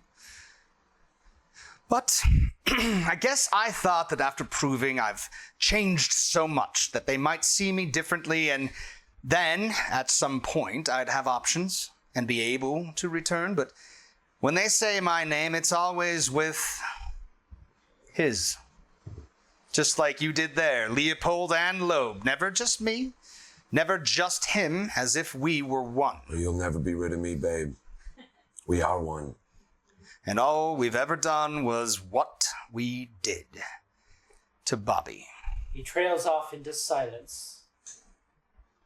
Bobby Franks casts a long, dark shadow. Yes. Yes, he does. 3.5 decades, a lifetime. I'm not that man anymore, if I ever was. I had thought, hoped. I'm just... You know, I think you're right. It's that fucking movie. Its releases me in knots. I'm normally more composed than this, less emotional. It's okay. This is what I'm here for, what these sessions are all about. Talk to me. The film. It's bringing it all up again, and I've worked hard to move past that time in my life. Is it something you can move past? I believe so. If not, what's the point? I'm not 19 anymore, so why look at me as if I am? I don't think anyone believes you're still that man, but such a drastic crime cannot just be swept away. I've never tried to sweep it away. Once it was clear that we were caught, I never denied my role. I was open about what we planned and my part in it. But Loeb did deny, didn't he? Said it was you who struck the killing blow, not him. Yeah. Yes, he did. And since he accused me first, that was what was believed. But it wasn't true. I was driving. Please. Between the two of us back then, who would you trust to be strong enough to do it? Brawny was never a word to describe me. You didn't have the guts. You would have found a way to screw it up. Yet even after the conviction, he remained steadfast that you killed Bobby. Oh, yes, and we argued about that during our years in Stateville. Believe me. His mother found comfort in thinking I did it. That he wasn't a killer, not really. He said that. Can you believe it? Wasn't going to set the record straight because it would hurt her. Well, after she was dead, I would have said something, but I got killed first. I understood. I mean, it was hard, but what does it even matter? I think it matters. It might have mattered to your mother too, to know your role. We did it, Doctor. Both of us. The end. We wanted to kill him, we planned it, and we did it. Who did what at this point is moot. We shared the crime, and as such, we shared the same fate at sentencing. But his betrayal. You were his partner, even more if the newspapers were to be believed, right? Leopold is stiff at this question. I know 15 languages. Did you know that, Doctor? It's true. 15. And I still don't know what to call myself in terms of what you're asking. I'm not a homosexual. But for Dickie... Watch it now. I was... well... whatever he wanted me to be. Even a patsy? Yes. If it made him happy. Why? Because before I was just nothing. You can't know what it was like growing up the way I did. No one knew what to make of me. I was speaking before my first birthday. I didn't fit in with kids my age, and adults just saw a child. Prodigy, sure. But child, nonetheless. And in my house, a child was to be seen and not heard. And so you studied. Yes. I immersed myself in history and literature, in the sciences, but I was alone. Truly. Books and birds. They were my companions. Until Loeb. Until Richard. Dickie. He was my first true friend, the only person to really understand me. Hamilton writes in his notebook. It's interesting. You never touched on your childhood in your book. You've rarely mentioned it here either. It's not important. Everyone is so obsessed with my past, but I am focused on forging forward. I don't understand it. Maybe we can't understand how such a brilliant mind could do such an unspeakable act. You act as if taking a life is unheard of. We've seen so much death in the last few decades, I think you'd be hard-pressed to find an adult man that hadn't seen killing up close. Were you in the war, Doctor? Yes, And did you see combat? I did. And did you kill? Hamilton is quiet and guarded. He sits stiffly. Yes, he did. Look at him. Did it change you, Doctor? We're not talking about me, Nate. Is it safe to say that of the two of us in this room, you have more bodies, what did you say, casting long, dark shadows? Again, we are not talking about me. And there is a vast ocean between what you did for a thrill and what I, or others, did in the war. Yes, I only drove the car, whereas you actually killed people. Or do you find it easier to think of them as faceless enemies rather than living, breathing human beings with families? I was fighting for our country, following orders. Oh, well, if only Bobby and I had armbands, I could have saved myself from prison. Ooh, look at how mad he's getting. How are you so glib? You killed a boy, mutilated his body with acid, terrorized his family with ransom notes, and dare to sit here and compare that to the sacrifice I made for our great nation? You play this a poor me. The world won't let me move on. They won't. Hamilton has stood up and is in front of Leopold. Leopold is cunning and has goaded this outburst. Hamilton has lost his composure, his voice level rising. Well, what about Bobby Franks? Can he move on? So mad it's time to strike. Leopold is smirking, having elicited the response he desired from Hamilton. You keep saying his full name, Bobby Franks, but no one really cares about Bobby, do they? They only care about Leopold and Loeb. Even you, Doctor, all you want to know is about Dickie and me. Why do you think it is that we're fascinated by the killers and forget about the victims? Probably because victims are boring. Bobby was a little shit. He couldn't even play a decent game of tennis. Boring? No. Victims, if anything, are more interesting. We focus on the killer simply because they are still here. Victims? If they were that great, they wouldn't be victims. They'd be something more. Doctor, do you honestly think anyone would know the name of Bobby Franks if it wasn't for me? For us. He was a pathetic little boy. Weak. He didn't deserve to have his head smashed in and get stuffed in some culvert. You put him in there like he was garbage. I didn't just put him in the drain pipe, Doctor. I put him in the history books, and he should thank Dickie and me for making him important. And you should thank me too. I should. Yes, just being a part of my life will make you a footnote in the books written about me. I think that will be an improvement from what people think of you now, what Clancy calls you, a Pinko sympathizer and a friend of Dorothy. Son of a bitch! Hamilton rushes Leopold and grabs him. There is a slight scuffle. Is everything all right? I heard yelling. My God, Doctor, what are you doing? A tableau of Hamilton is holding Leopold by the lapels. He smiles. It's a grin that says this is exactly what he wanted. Valeria, standing in the doorway, stunned. Lowe begins howling with laughter. Say goodnight, Gracie! The apartment of Dan Erickson. Dan is standing at the bar pouring a drink. Leopold sits in the chair. Do you drink, Mr. Leopold? No. Shame. This is magic in a glass. I'll take your word for it. I never acquired a taste for drink. Of course, in prison it was toilet bowl moonshine or smuggled in hooch. Well, if that doesn't make you a teetotaler, I don't know what will. Erickson crosses to sit in a chair across from Leopold. He picks up a cigar box and opens it, offering it to Leopold. Smoke? Can we please just get to the point? Dan puts the box down and chooses his cigar, nodding to Leopold as he does. He lights his cigar and puffs it, lit as he talks.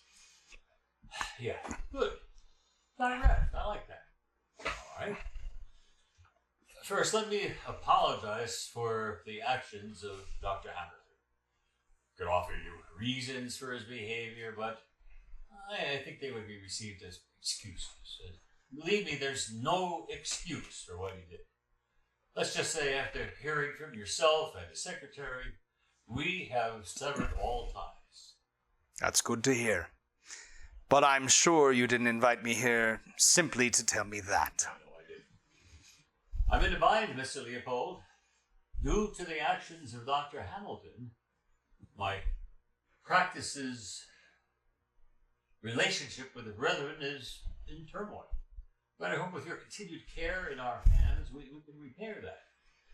However, if you were to pursue action against Dr. Hamilton, and in turn us, well, I stand to lose a lot. So the point of this meeting is simple. What do you want to make this all good? I like my job at the hospital, but I want more. Never mind. And just so you know, I can't get you back to the States. Oh, that's fine. I like it here. But perhaps you could recommend me for the master's program at the university? I hear they are making great strides in their study of leprosy. I would like to help there. I can do that. Also, freedom to move around the island more, and a vehicle to do so. Why? I'm not saying no. I just want to ensure... I can't rightly catalog the birds if I'm restricted to work and home. Honestly, Dr. Erickson, not to sound like a broken record, but I am not that man anymore, if I ever was.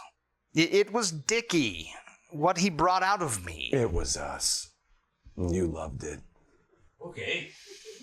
Well, that's good to hear. Because to be honest, what Dr. Hamilton told you said that unfortunate session had me worried. I was lying.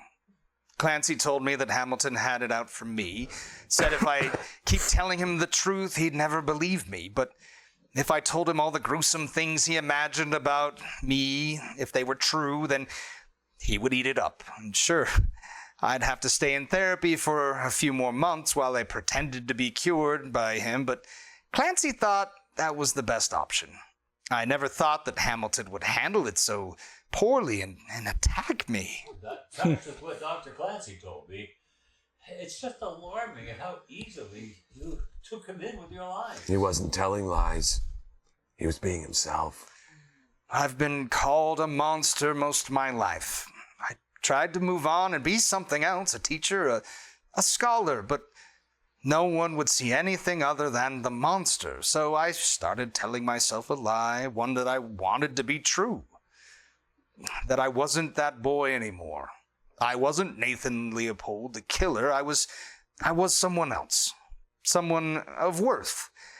And even if there was a little nagging voice in my head telling me I was wrong, that I was an idiot to try and rise above what I'd been labeled, I pushed it down and I shut it up and kept telling myself the lie.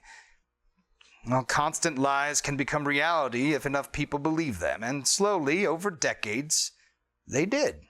One by one, they saw me as something other than killer. First, it was my then... what? Me? Oh, first it was me, then some of the guards, the warden, and finally the parole board, and the brethren, of course. And that voice, do you hear it still? Yes, sometimes, but I know it to be the liar now. And if I just stop listening, then, well, it has no power. It's just a part of me that hates myself. That can't understand why I would be given this second chance. Is this a joke? Or some grift? On some voice? Who the hell do you think you are? I saved you from that doctor! I kept you safe in prison, and for what? God, you disgust me! They sit in silence for a moment. Dan puffs on his cigar. Mr. Leopold, I appreciate your earnestness. I can tell that some real work has gone into the growth I see before me. And for that, more than anything else, I think we can accommodate all your requests. Then I think that I can forget this ugliness entirely. I'd like to meet with you from time to time to check up on you. Oh, I promise I'm not about to go on a killing spree. But I need to protect my contract with the church in this political climate. Doesn't look good for the redemption of the Lord to fail. I'm a saved man. Anything is possible through him. Very good. Listen, I want to get you a prescription for Milton, and I'll curb that little voice and help regulate you. Everyone's on it, and look good on to the board. Okay. Also, I know you were concerned with building yourself up in the public's eye with the movie out and all that. Well, I wonder, have you thought about marriage? The wife looks good to reporters. So's your normal. I love it. Might even put to bed some of that, let's say, unsavory aspects of your past. Being a husband. No, that thought hadn't crossed my mind. I've really only thought of my work and the book I want to make cataloging the birds on this island. Well, help with the book too. Find a publisher when it's ready. But maybe give the idea of marriage some thought. I know you and the widow Feldman are close. Could be good for both of you. Give you a change to really live life. What do you think? Maybe you could be Leopold and Gertrude now, instead of Leopold and Loeb. Leopold is silent as he takes a moment to think about this possibility. He stares right at Loeb. Wouldn't that be something? Dan puffs on his cigar. Loeb glares back at Leopold as the lights fade. Yeah. 8:45, 58 a.m. David was searching in his toolbox for his drill, preparing to head upstairs to replace a faulty thermostat. Not the most pressing matter in the building, but the thing had been on the fritz for a week already. "Hey, Craig!" he yelled down the stairs to his next level of the basement, where the old man was busy doing his daily checks on the water system. His voice echoed off the concrete walls. "Have you seen my drill?" Yep. David preferred leaving the daily checks to Greg. The man was too old to be running around this large building all day. "Yeah!" Greg's disembodied voice called out before he appeared from behind a large tank to walk towards the stairs, David's drill in his hand. David walked to the top of the stairs to meet Craig, but stopped with his hand on the cold metal railing as he felt it shaking silently beneath his grasp. Both he and Craig looked up as they heard a distant rumbling above their heads. "Earthquake?" asked David. Craig shrugged his shoulders in response, and there was a few seconds of silence as they stared at the ceiling with confusion.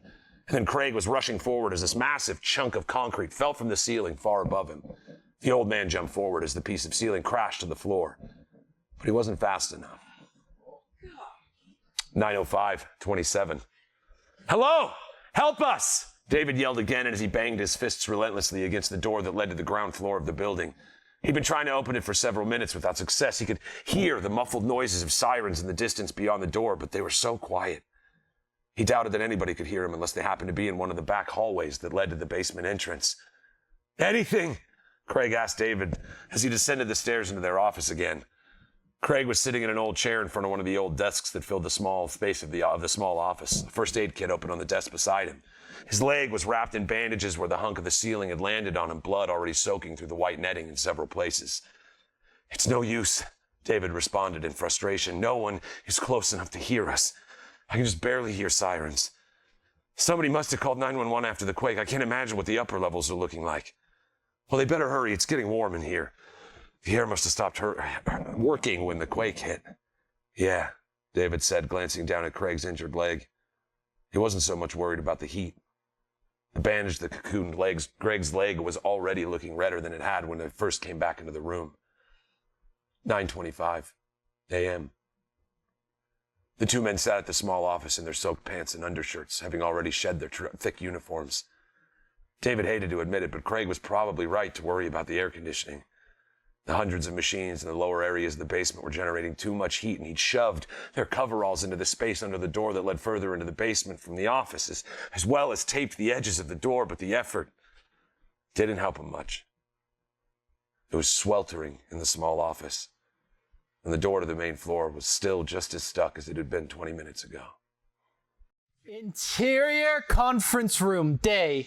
Medium shot on Mr. Lemon, 40s in a suit. Unfortunately, I can only hire one of you. Since you both offer so much, I wanted to interview you at the same time before I make my final decision. Let's start with you, Becky. Why do you want to work at Hot Topic? We see Becky, teenager girl dressed like a Hot Topic customer, on the other side of the desk. My parents said they wouldn't buy me a car unless I got a job. Chris, you seem to have a style all your own. We love that. What makes you want to join the Hot Topic team? We see Chris on the other side of the desk, aka Kris Kringle, aka Santa Claus, in full Santa outfit. Well, I've had the same job for as long as I can remember, but things have slowed down lately, and I just figured it's time to branch out. Is there a problem at your other job? What? Amazon, cancel culture, lack of holiday spirit. It's always something, but let's stay on topic. Hot topic, that is. Dad jokes. Chris, what's your biggest strength? Well, I've successfully led over 400 employees for quite some time now, and I'm proud to say we've met our goals just about every year. Yes, I still feel badly that Tommy Robinson didn't get his rocking horse in 1963, but after spending a long time in intensive therapy, I realized that was not all my fault. Our health plan offers 8 free therapy sessions, so if this is still something you're dealing with... I'm doing better now, thank you. There were some years in the 70s where I didn't really believe in myself anymore. That was a dark time, filled with far too much eggnog, if you know what I mean. But thankfully, I'm past that. What's a rocking horse? About those 400 employees, you do realize this isn't a management position you're applying for. We're looking for a part-time seasonal sales associate. I believe my experience will really help me there. I'm a world traveler. I've traversed the earth countless times. I've seen just about every culture up close and personal. Well, that will definitely help with our wide variety of white teenage girls that we have as customers. What about you, Becky? Your biggest strength? I have over 12,000 followers on social media. Ah, so you're good at connecting with people, too. This is so difficult. You're both so fantastic. Let me ask a really tough question. Why should I hire you and not the other person? He already has a car, I bet.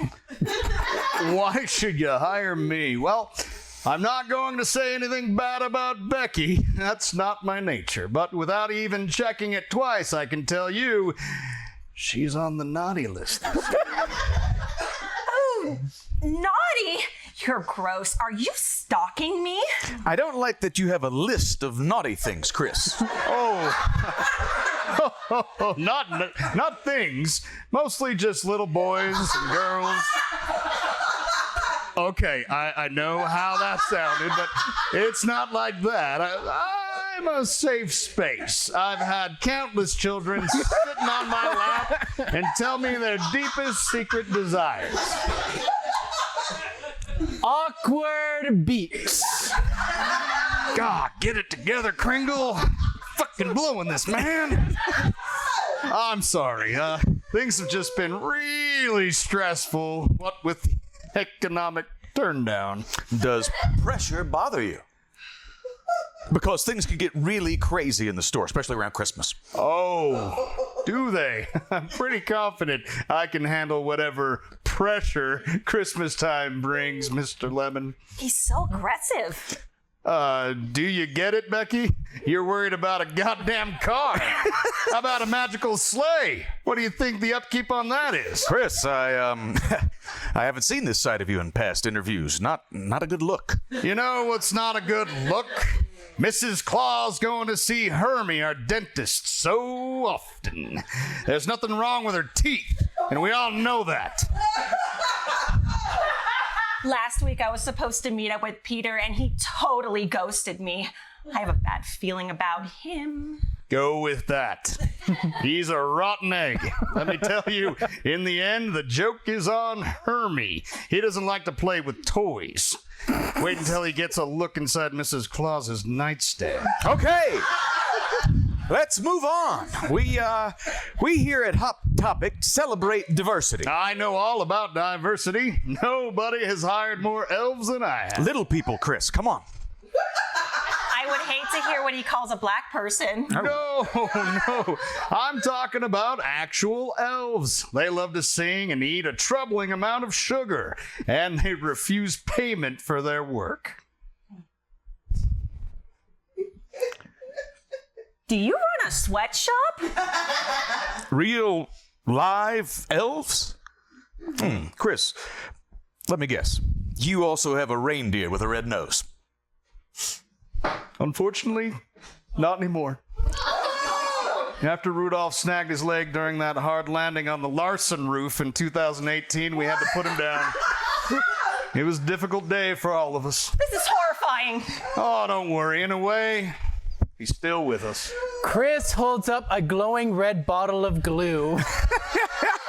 Unlike Frosty, how many more lives have to be lost before these climate change deniers get on board with the science? You realize you do have to pass a drug test to work here, right? This is exactly what happened to my grandpa at the end. We couldn't even take him to Asian restaurants anymore. And Chinese used to be his favorite. Oh, so sad. I've made my decision. When do I start? We're going to go with Becky. The more I think about it, an old man working at Hot Topic is just so off-brand and creepy. That's ageism. How old are you anyway, Chris? I noticed you didn't provide us with a copy of your birth certificate. Irrelevant. You'll be hearing from my lawyer, who does not celebrate Christmas because he's a Jew. That's enough, Mr. Kringle. There's nothing offensive about that. The Jewish people are notoriously good lawyers. If you're not gone by the time I count to 3, I'm calling security. You know, Dennis, you're still the same little shit who used to light off cherry bombs in the Roosevelt Middle School bathroom. Congratulations, Becky. Enjoy your hand-me-down Kia Sportage. Chris leaves. Dennis and Becky take a deep breath. Chris re-enters. I'm sorry. Do you validate parking for flying slaves? The end.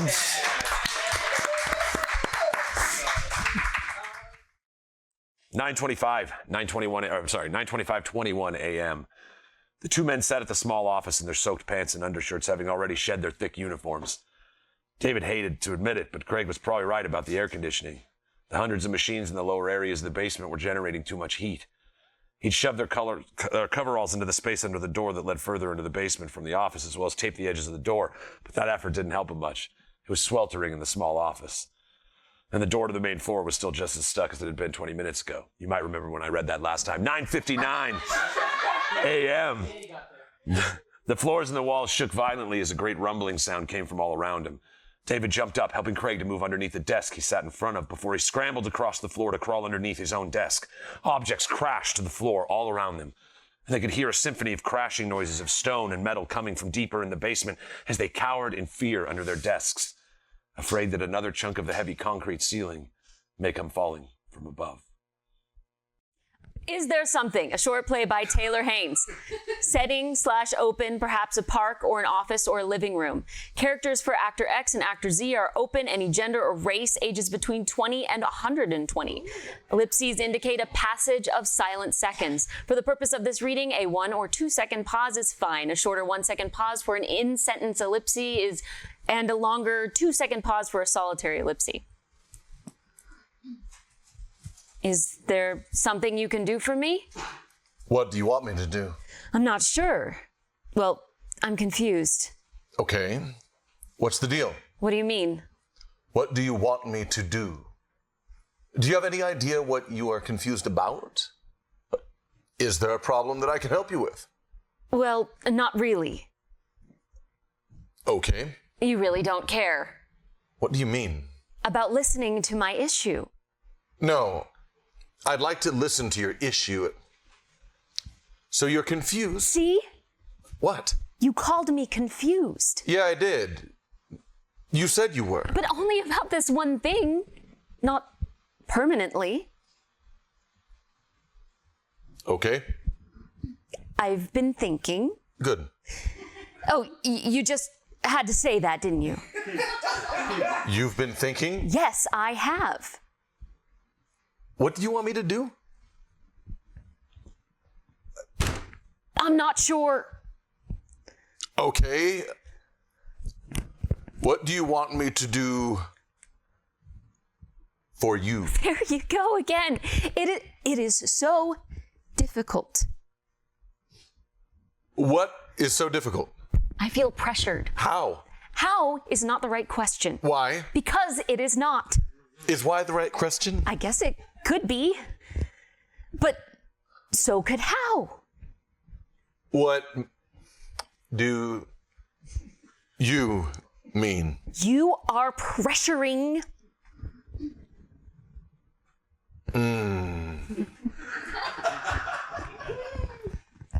My mother died. She died a long time ago. I was pretty lost. The funny thing was that we started to like each other. A friend of mine asked me if I loved her, and I actually took a pause. I was pretty lost.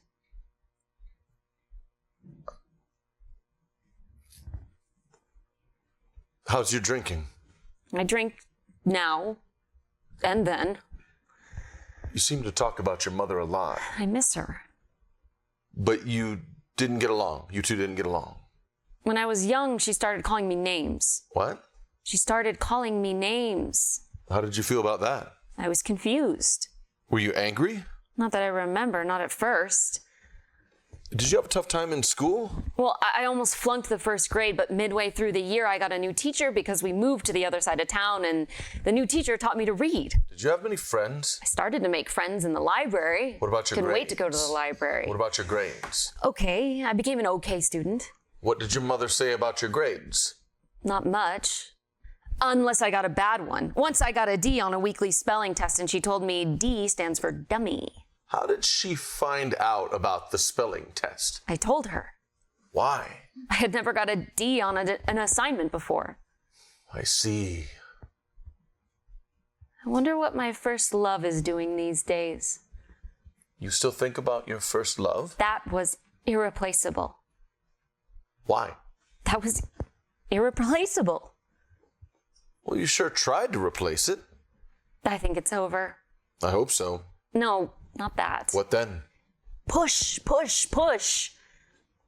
Okay.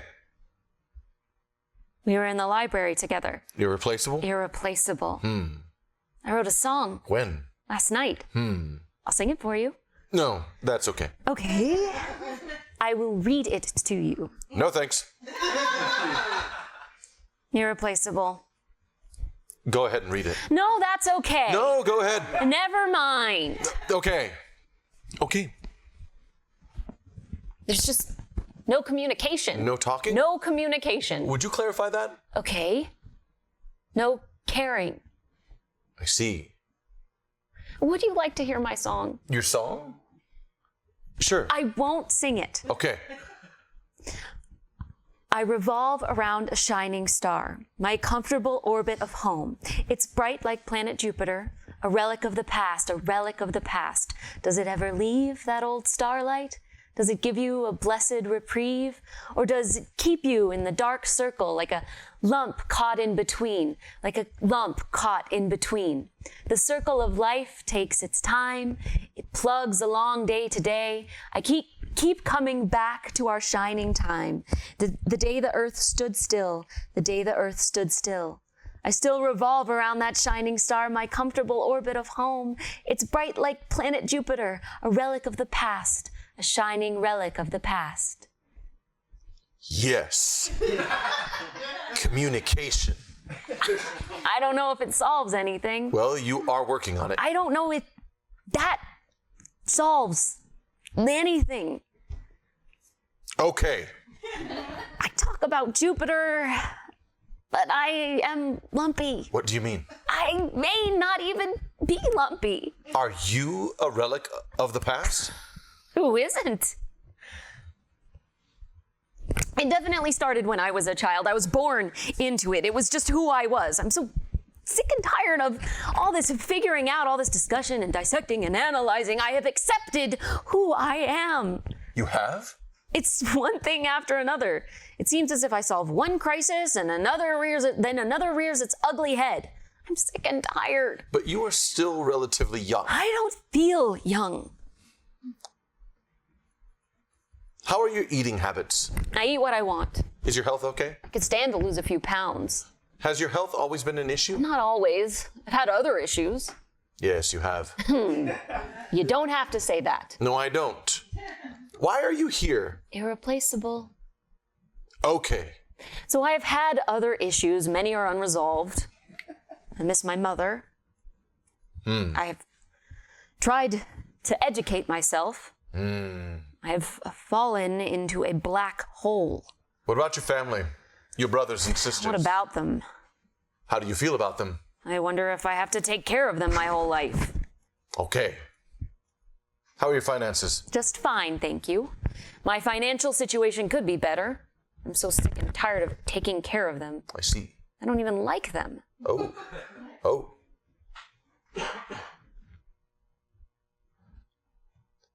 Is there something I can do for you?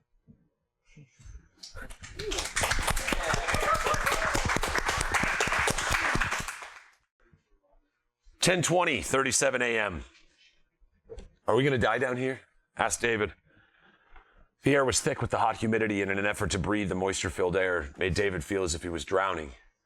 They could not see nothing but a dense, wet fog through the window of the door that led to the rest of the basement, small droplets of condensation gathering to leave wet trails as they slid down the glass. Steam. A pipe must have broken in the last quake. Maybe, Craig answered honestly. He was leaning tiredly against the old desk behind him, his glasses abandoned on the old surface, too fogged up to be of any use to him now. I'm sorry, Craig sighed. David watched the old man close his eyes, breathing hard in the sweltering room. The bandages on his leg were now completely red, the blood having soaked into every inch of the once white fabric. You know, David started, taking large breaths in between words. I thought I might like to die. For some time now. But now that we're here, I'm not so sure. Craig opened his eyes, looking at David with a furrowed brow. Kind of ironic, don't you think? To find the will to live at a moment like this. David finished with a smile. David's smile faltered as Craig continued to stare at him with a serious expression, and they both broke into a loud, hoarse laughter, calming down to small chuckles as coughs as each heaved in the thick air. Only you could have luck like that, Craig said in the dying of laughter. They looked at each other seriously again, only lasting a second before bursting into laughter a second time. Only this time their laughter ended abruptly as they heard something from the top of the stairs that led to the ground level. Is anybody down there? Yelled a voice from above. Followed by the sound of the door slamming shut again, David looked at Craig with eyes wide, and this time neither of them laughed. Jumping up, David ran to Craig, pulling the old man's arm over his shoulder to help him up from his chair. Craig let out a pained grunt at the sudden movement, and they hobbled together to the door and the flight of stairs, the journey taking several minutes until they were able to reach the door at the top. Pushing it open, they found the hallway empty, except for some debris that appeared to have been pushed to the side of the door that they'd just come through. They ambled slowly through the halls until they came back to the massive lobby. Across the large space covered in dust and debris, they saw a company of firemen entering through the broken glass front of the building, headed for the stairs that would lead to the upper floors. Hey! David called out to them as he struggled to hold up his colleague. Two of the firemen broke from the group to rush over to where he and Craig had entered the lobby, transferring the old man's weight to themselves as they grabbed each of his arms, and the rest of the company continued to the stairwell. We've got him! Go! One of the firemen yelled to David. David hesitated as he stood there, fighting a hacking cough. There was dust everywhere. Go! The fireman shouted, shoving him toward the other side of the lobby where the exit to the street resided. David hurried across the room, stumbling over the debris that lined the once pristine floors of the ground floor lobby, and through the empty doorways that held the large glass doors, the shards now littering the floor where the doors had once stood. As he exited the building, police and more firemen yelled to him to keep moving, and so he did. Once behind the emergency responders that filled every available space in the building, he stopped to catch his breath and look around. The air was filled with the yells of the helpers and cries and screams from unseen sources. The noise was overwhelming to his senses. He looked up to see paper and dust raining down from the sky above him, and then noticed something else. In small pockets of clarity between the dust and the smoke, something was missing. And the open air that the space unsettled him more than anything yet that morning. There, close to the building he had just exited, was the smoldering rubble of the South Tower. David looked back to the North Tower as the two firemen emerged from the entrance, carrying Craig between them. A small group of first responders rushed forward to help them, but they all stopped to look up as the ground started to quake. The tower began to crumble above them, and they started to run, carrying the old man by his arms and legs to move faster. Craig and the first responders disappeared from David's sight as pieces of the building rained down on them in a crash of dust and thunder. He stood in shock, staring at the spot that they had just been before somebody grabbed his arm in a crushing hold and pulled him along as they ran from the tower. Debris crashed around them, and they could no longer see anything but the thick off-white cloud that had engulfed the street, strangling their airways. The stranger holding his arm pulled him along, bumping into parked cars as they wove their way in between them, only letting go once they made their way into one of the many buildings that lined the street. 10:42:23 a.m. David stood on the dusty street watching as people stumbled by him in the haze, all covered in the same gritty powder that he was, several with spots of red where their blood had soaked into the dust on their skin. He pulled out his phone, but there was no service to get a call out. Who would he call anyway? He thought about Craig's face, eyes wide in shock just before it disappeared behind the dust and the debris of the falling building. He thought of the conversation he'd had with him before they escaped, and they were sure would be their final resting place in the basement of this building. He pulled out his wallet. He held it in his other hand. He looked down at the two objects. Things he would have seen as terribly insignificant at the beginning of the day, and which now held all the significance in the world. He thought of the old man again, entombed beneath the rubble of the North Tower. The wallet and the phone slipped from his fingers, landing in a plume of dust amongst the debris that covered the street as he walked away.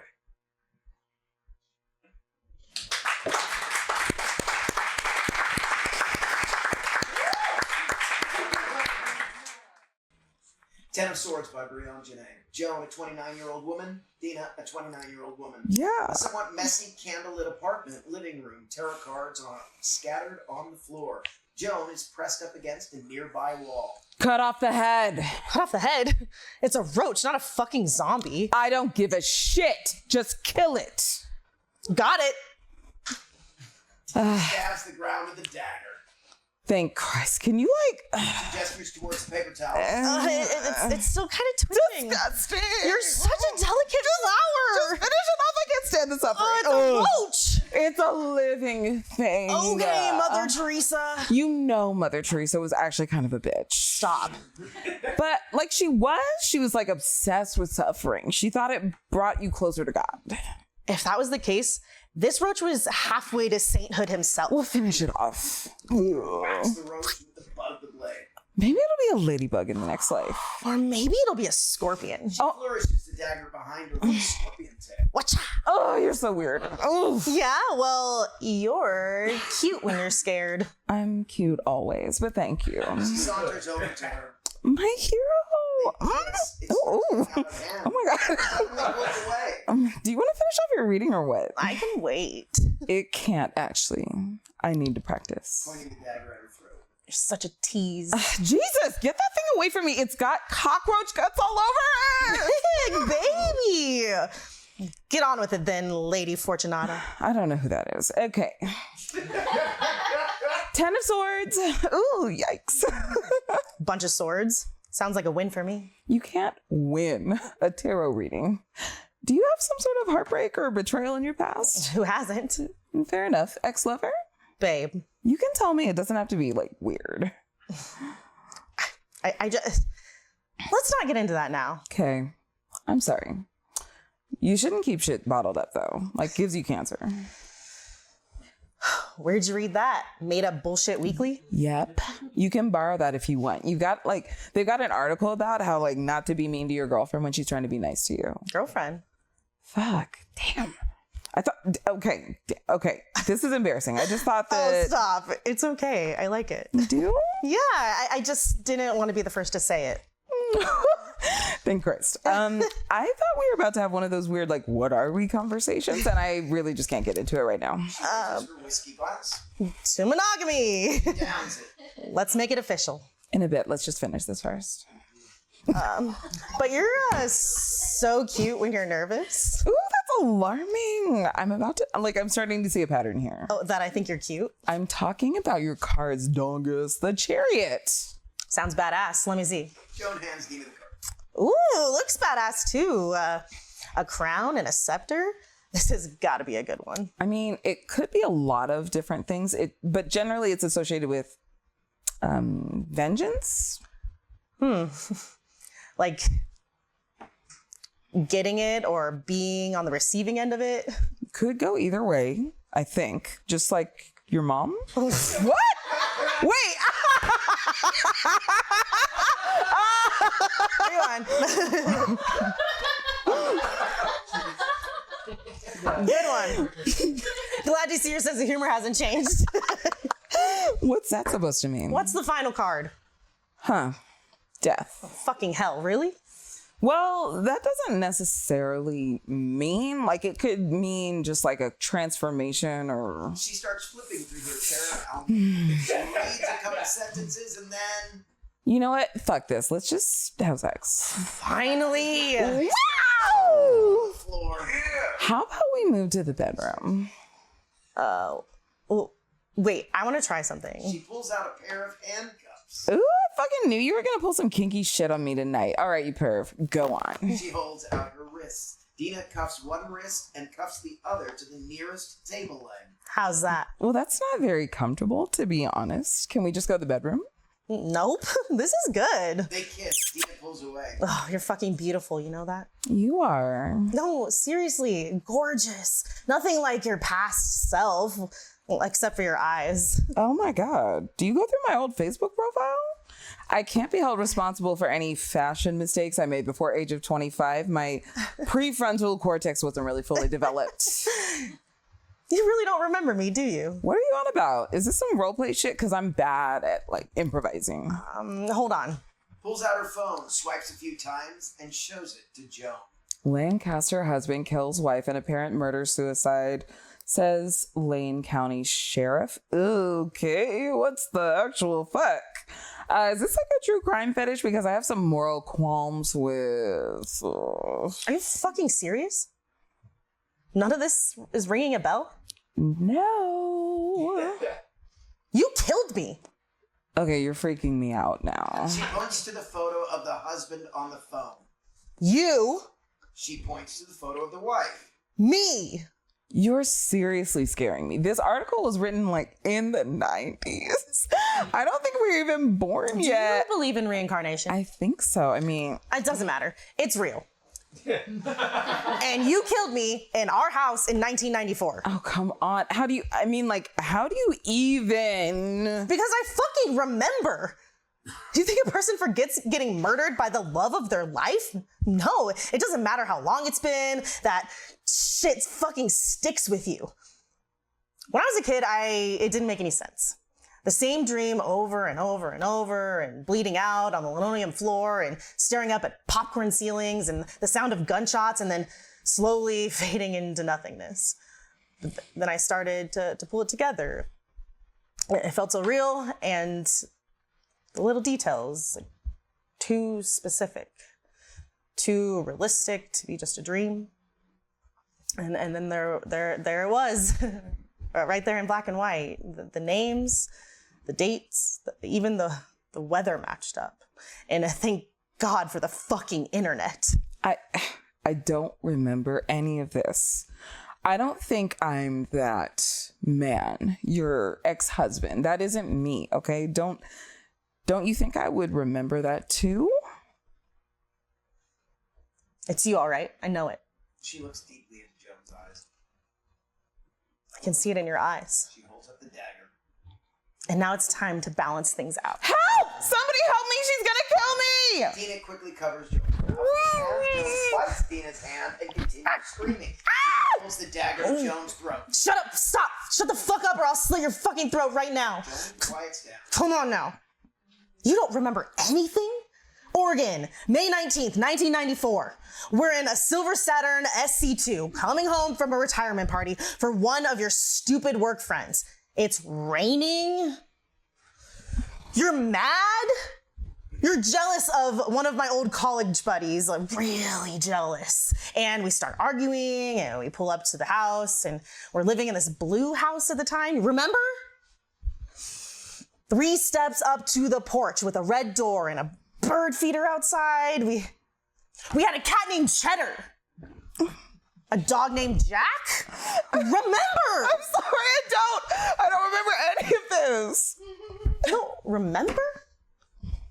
You don't remember finishing every drop of alcohol in the house, grabbing a utility knife and stabbing me 17 times? You don't remember blowing your brains out? No, because I didn't do it. I'm not saying it didn't happen. I believe you. I do. I'm sure everything you're saying is true, but that wasn't me. Come on, Dina. You know me. At least a little bit. I don't even drink. I can't even kill a cockroach. No, it's you. I know it. I can feel it. I can't be me. I can't imagine ever doing something like that. Whoever that horrible man was that did that to you, I'll help you find him. Please, just uncuff me and we can figure this all out together. I mean, are you even sure this really happened to you? Maybe you saw something about it on the news or something when you were a kid and got it into your head. Did you watch a lot of horror movies when you were little? Maybe this will jog your memory. Dina swipes through her phone, shows Joan a picture. Remember this guy? Joan's face changes from fear to confusion to pure rage. She says nothing. It's coming together now. Figures that would be what would make it click. He still lives in Lancaster with his wife and his 2 kids, and I hear he's going to be a grandpa soon. Happily ever after. That's not fair. Sure it is. He gets to live and we had to die? He's an innocent man. You were fucking him. I know that's what you thought. You made that very clear. Very fucking clear. But you were wrong. She brandishes her dagger. And now it's time for justice. Karmic retribution. I don't think that's how karma works. Well, that's exactly how it fucking works. Wait, just wait. I remember now. Okay, I do. You were right. And I'm so sorry. There's nothing I can do to change what happened. But look at me. I'm not him. Fuck's sake, I'm a woman. I've lived 29 years in this body. I've lived and cried and bled and laughed and loved. I barely remember that life, like vague flashes of a dream. I'm a different person now. Literally, I volunteered in animal shelter. I give to charity. I'm vegan. I learned so much from this life I'm living. Please don't take it away from me, please. You think you can cut someone down in the prime of their life on a hunch and then skip away scot-free? Tra-la-la, doesn't matter that I murdered my wife in cold blood just as she was about to pay off her student loans. I'm a vegan now? I couldn't hurt a fly? Fuck that. You know what you did. Doesn't matter if you had a dick when you did it. You know I loved you then. She stares deeply into Joan's eyes, searching. Shit, I still love you now. From the moment I laid eyes on you, I knew I recognized you. It took me a while to remember how, but soon enough it clicked. All those years, the fame may be different, but the eyes are still the same. That's what makes this so hard. She stabs Joan in the side. Ah! Joan winces and cries out. You stabbed me! Holy shit, you actually fucking stabbed me? Fuck, oh my god, I'm sorry. Turns away and holds her ear to keep from hearing Joan's cries. Oh god, I'll try to make it quick, I'm sorry. I fucked that up. Let me try again. I promise this one will be easier. Joan removes the dagger while Dina's back is turned, and when Dina crawls over to retrieve it from her side, Joan stabs Dina directly in the heart. The two make eye contact. In Dina's final moments, Joan watches as Dina succumbs to her wounds and dies. Damn! I didn't want to. You made me. Okay, I didn't. You forced me. Just like last time, and now I've killed again. Oh. This is the Ernest Medina writing exercise. Our characters are the narrator and a crawling man. Which one are you playing? We'll see. Cut off the head. Were it so simple. Yes. Would that I could simply walk into a den of thieves and sycophants, kill their leader, and the rest would all see the light and become honest people. Honest people. Perhaps there are no honest people. I consider myself an honest person, and here I am, contemplating murder. What makes me any different than they? Well, for starters, murder isn't my first and only option for dealing with conflict. Living to create conflict is another. I'm not out burning and pillaging towns, enslaving all those who don't just die in the first wave. And that's the other thing. I realize this is not through word as it once was, but still slavery? Are we really so repulsive a species? Except I already know the answer. And at least some slaves are treated, well, compared to what we have seen those ravagers do, they're not human. Of that, I'm sure. They look like the rest of us, but that's it. Even raiders and bandits can be bargained with, and that brings us to our original train of thought. We have tried to reason with these bandits. We have tried to bribe them for a time, and it was enough.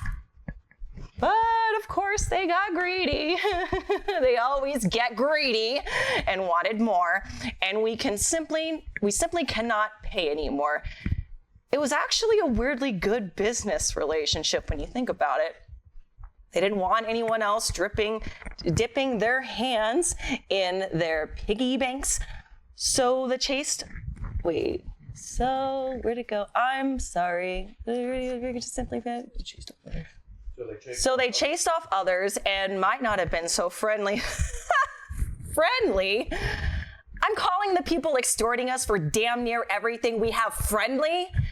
I guess this is what the world has turned into, all that death and violence. So when there's a lack of it, we consider it good now? Bloody all right. I need to focus.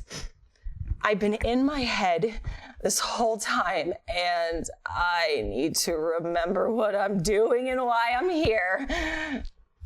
I'm going to the bandit camp to renegotiate with them like civilized people. Head in the game.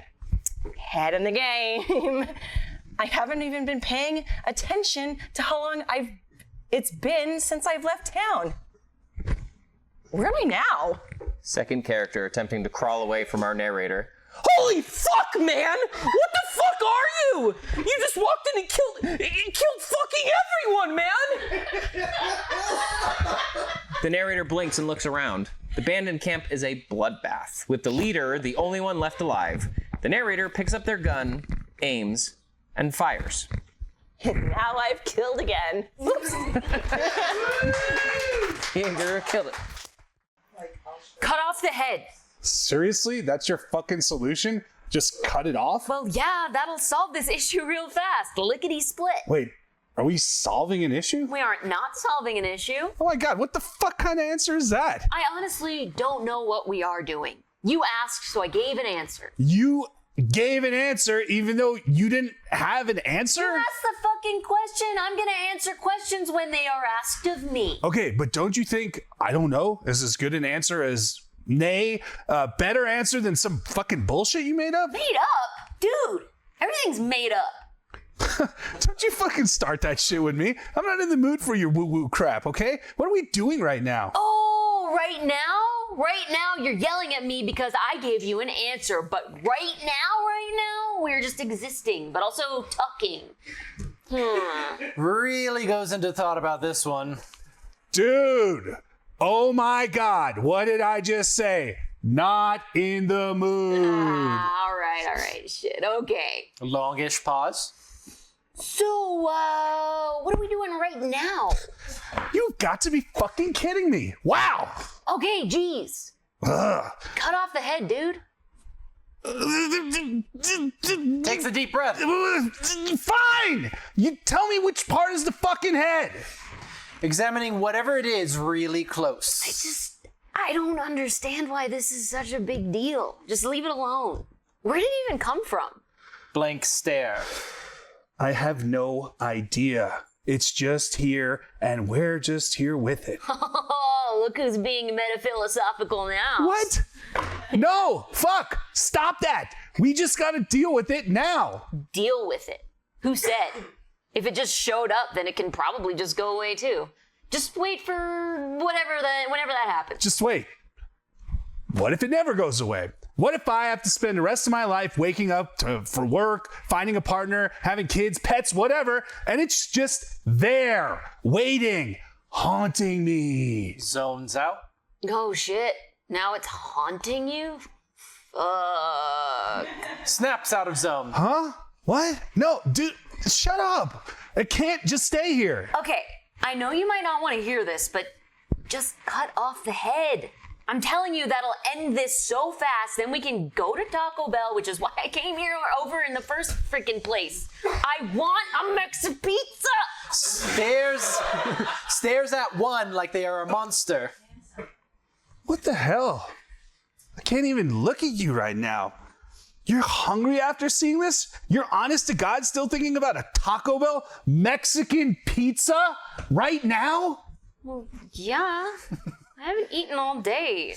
And honestly, this thing isn't that bad.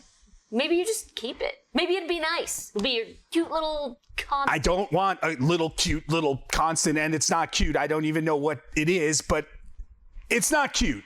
Wait, is this why you called me over here?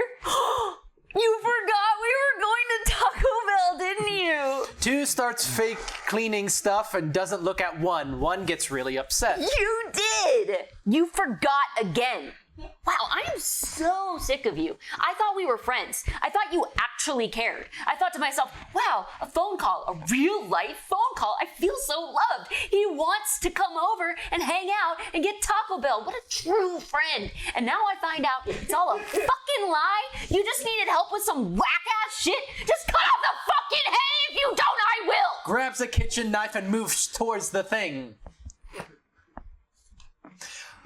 Grabs one's arm, they wrestle a bit with 2 stabbing 1 with the knife still in one's hand.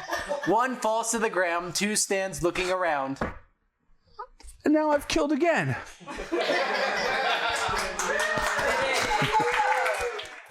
We see Jody, a 17-year-old, sitting on a plush chair. She is reciting a quote that bears great meaning to her.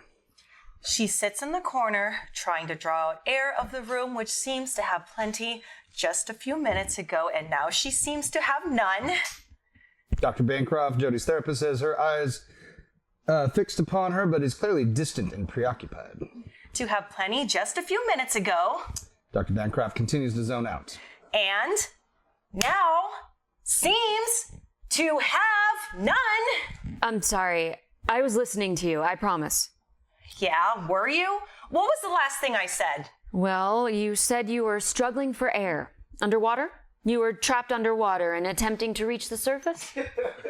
That is incorrect. I'm so sorry, Jody. I swear I was listening to you. I suppose I just got lost in what you were describing. I apologize, truly. Please, go on. Fine. She pauses, still irritated, quickly stares daggers at Dr. Bancroft one more time and begins again. She sits in the corner, trying to, while not visible, a shift occurs.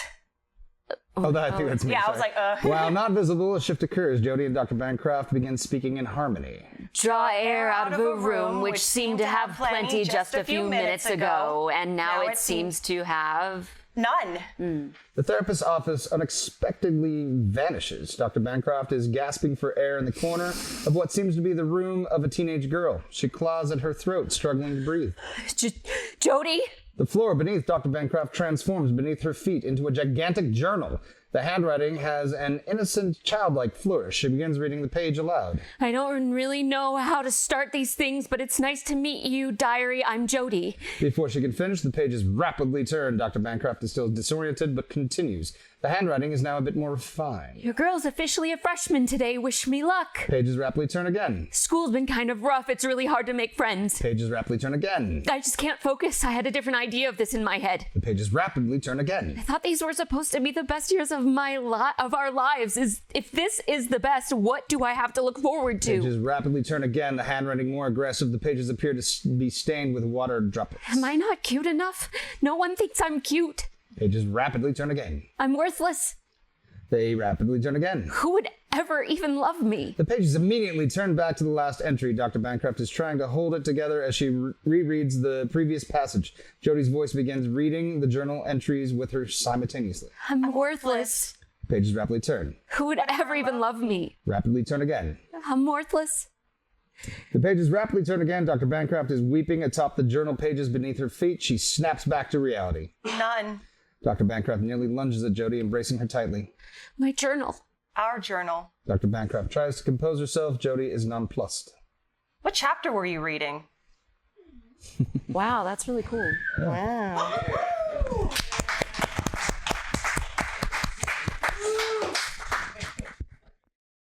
It is 11:05 on November 7th. A writer sits at an operating table with a sheet laid over top. An instructor's voice is heard over an intercom. Cut off the head. I received a phone call from my father at 10:15 p.m. on November 7th, 2024. It is time to cut off the head. You are always behind. He informed me that my brother was in the intensive care unit. Cut off with a brain bleed. the head, you worthless idiot. No more information available at this time. It is 11:05. Surgery is set to begin at 11 p.m. and I fear I may be late. Tardiness will not be tolerated from the likes of you. Little do they know I set all the clocks forward 10 minutes last week. Lights flash. A different voice is heard over the intercom. 5 minutes until operation will begin. Prepare your station. My station's prepared. Begin checklist. Operating table. Check. Modesty sheet. Check. Patient. Writer pauses.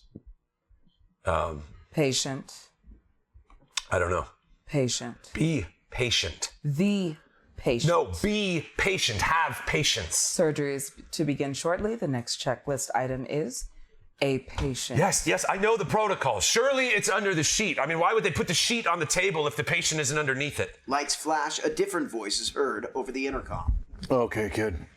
It's almost time, so I'm going to talk you through this, just to get you started. I know what I got to do. I know you do, buddy. You're a chip off the old block. You can handle this and anything else you encounter. Let me just get you going.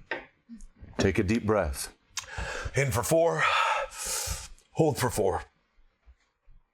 Exhale for 6. That's right.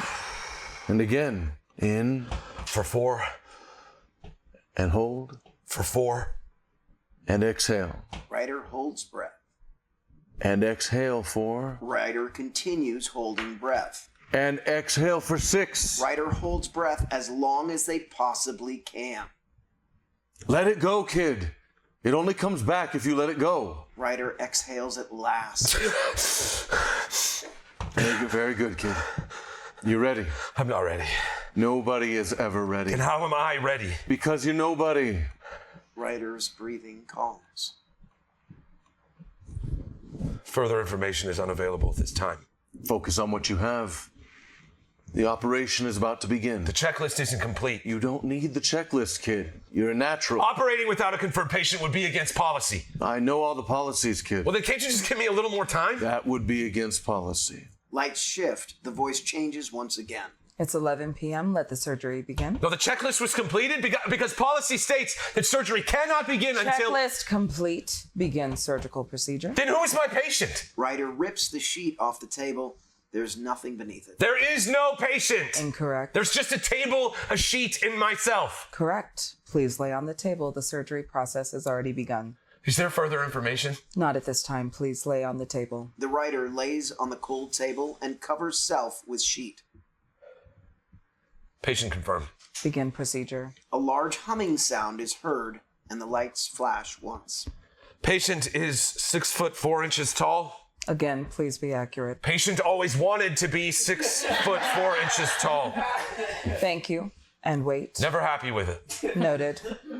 History of seizures dating back to childhood. Cause. That'd be nice. Frequency. Irregular. Neurological instances range from less than once a year to as many as 15. Description of neurological events. Writer sits up on table. It's hard to explain. Protocols require that. Yes, I know! I'm trying! Describing them as an experience seems disingenuous. It's almost the absence of an experience, like how white is the absence of color or black is the absence of light. Neurological event is best described as the absence of an event. Where there was, there suddenly isn't. Length. Until there is again. Although the mind is the last to arrive. Explain. Once the tremors and convulsions cease, the body awakens, but my mind is still overheated, so the ego doesn't come online with all the other crucial functions. Which implies? That the ego isn't a crucial function. The lights flash, the voice changes again. That's really good, kid. See? I told you you'd be ready. How is that possible? I can't tell you that, kid. That's against protocol, I know. Lights flash, the voice changes again. Surgical procedure will be temporarily put on hold until more information is available. Please stand by, you miserable fuck. The lights turn off. Writer sits in darkness. The ego isn't a crucial function. Play will continue when more information is available. It is now 12:05. It is 12:05 again. 7 days have passed. The lights are still off. The writer sitting in darkness. Information is available. The lights turn on brightly. What? What's the information? Your patient is no longer in physical danger. That's oddly specific. Your patient now only suffers from financial pain. Isn't that imaginary pain? All pain is imaginary. Well, if my patient is no longer physically ill, then my procedure's complete. As protocols indicate, there are now new patients. For new procedures. Ad infinitum. Well, in that case, who's my next patient? Checklist initiated. Operating table. Check. Modesty sheet. Check. Patient. I don't want to do this. Patient. I know what you want from me. I am only following protocols, doctor. I am just a writer. I shouldn't be operating on patients at all. Please, doctor, in order to proceed, we must complete the checklist. It's gonna be bad. It is going to be. That's the thing, though. The troughs, the crests, they're all part of the wave. And I thought I was gonna lose something important to me. You are. And I know! Just shut the fuck up for a second. The lights dim to a soft light. It's their game without cost. In order to have something, you first need nothing, because without nothing, something isn't any different from anything else. This fear of losing my brother became nothing, and now something is waiting for me under that sheet. There is always another patient. The writer breathes in for 4 seconds, holds his breath for 4 seconds, and exhales for 6 seconds.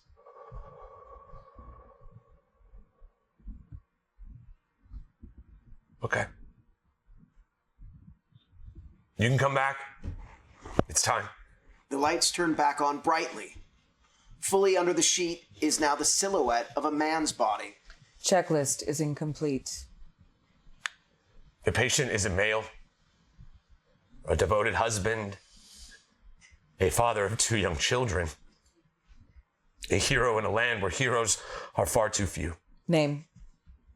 I would like to end this procedure now. Please. Please do not make me do this. You chose to be here. And how do you know that? You are here. There's nothing else to know. I can't give him to you. I am you. And he is me. Checklist is incomplete. Wait, I did not say his name. Procedure may begin. A large humming sound is heard and the lights flash once. No, this is not fair. Please, let me trade. I will volunteer as patient for this procedure. The writer rushes over to the operating table and clings to the sheet. That is against protocol. Please, just Let me under the sheet. Let him go. Let him be a hero to those who need protection. Let him inspire people who need inspiration.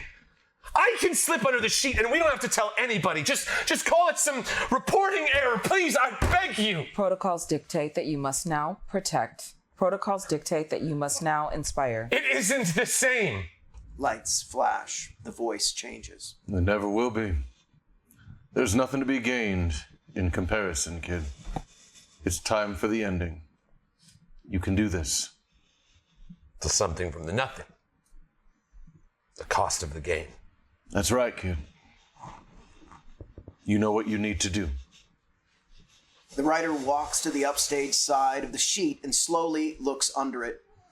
He sets it down again, preciously, and places a kiss on the forehead of the man under the sheet. Goodbye, my friend. The body disappears beneath the sheet, which now rests on the empty operating table. The lights flash, and the voice changes again. Procedure complete. And now I've killed again. The writer sits on the table and wraps himself in the sheet. The lights fade. It is 1:05 on November 14th. End of play. Can I just give you a hug? There you go. There you go. That was beautiful. I'm reaching out to Gina to see about potentially making this Levi Fackrell's original group or something to the testament of the impact that he had, and the heart of what we're doing right now is in no small part beholden to him. So it is tremendously valuable to share that. So thank you.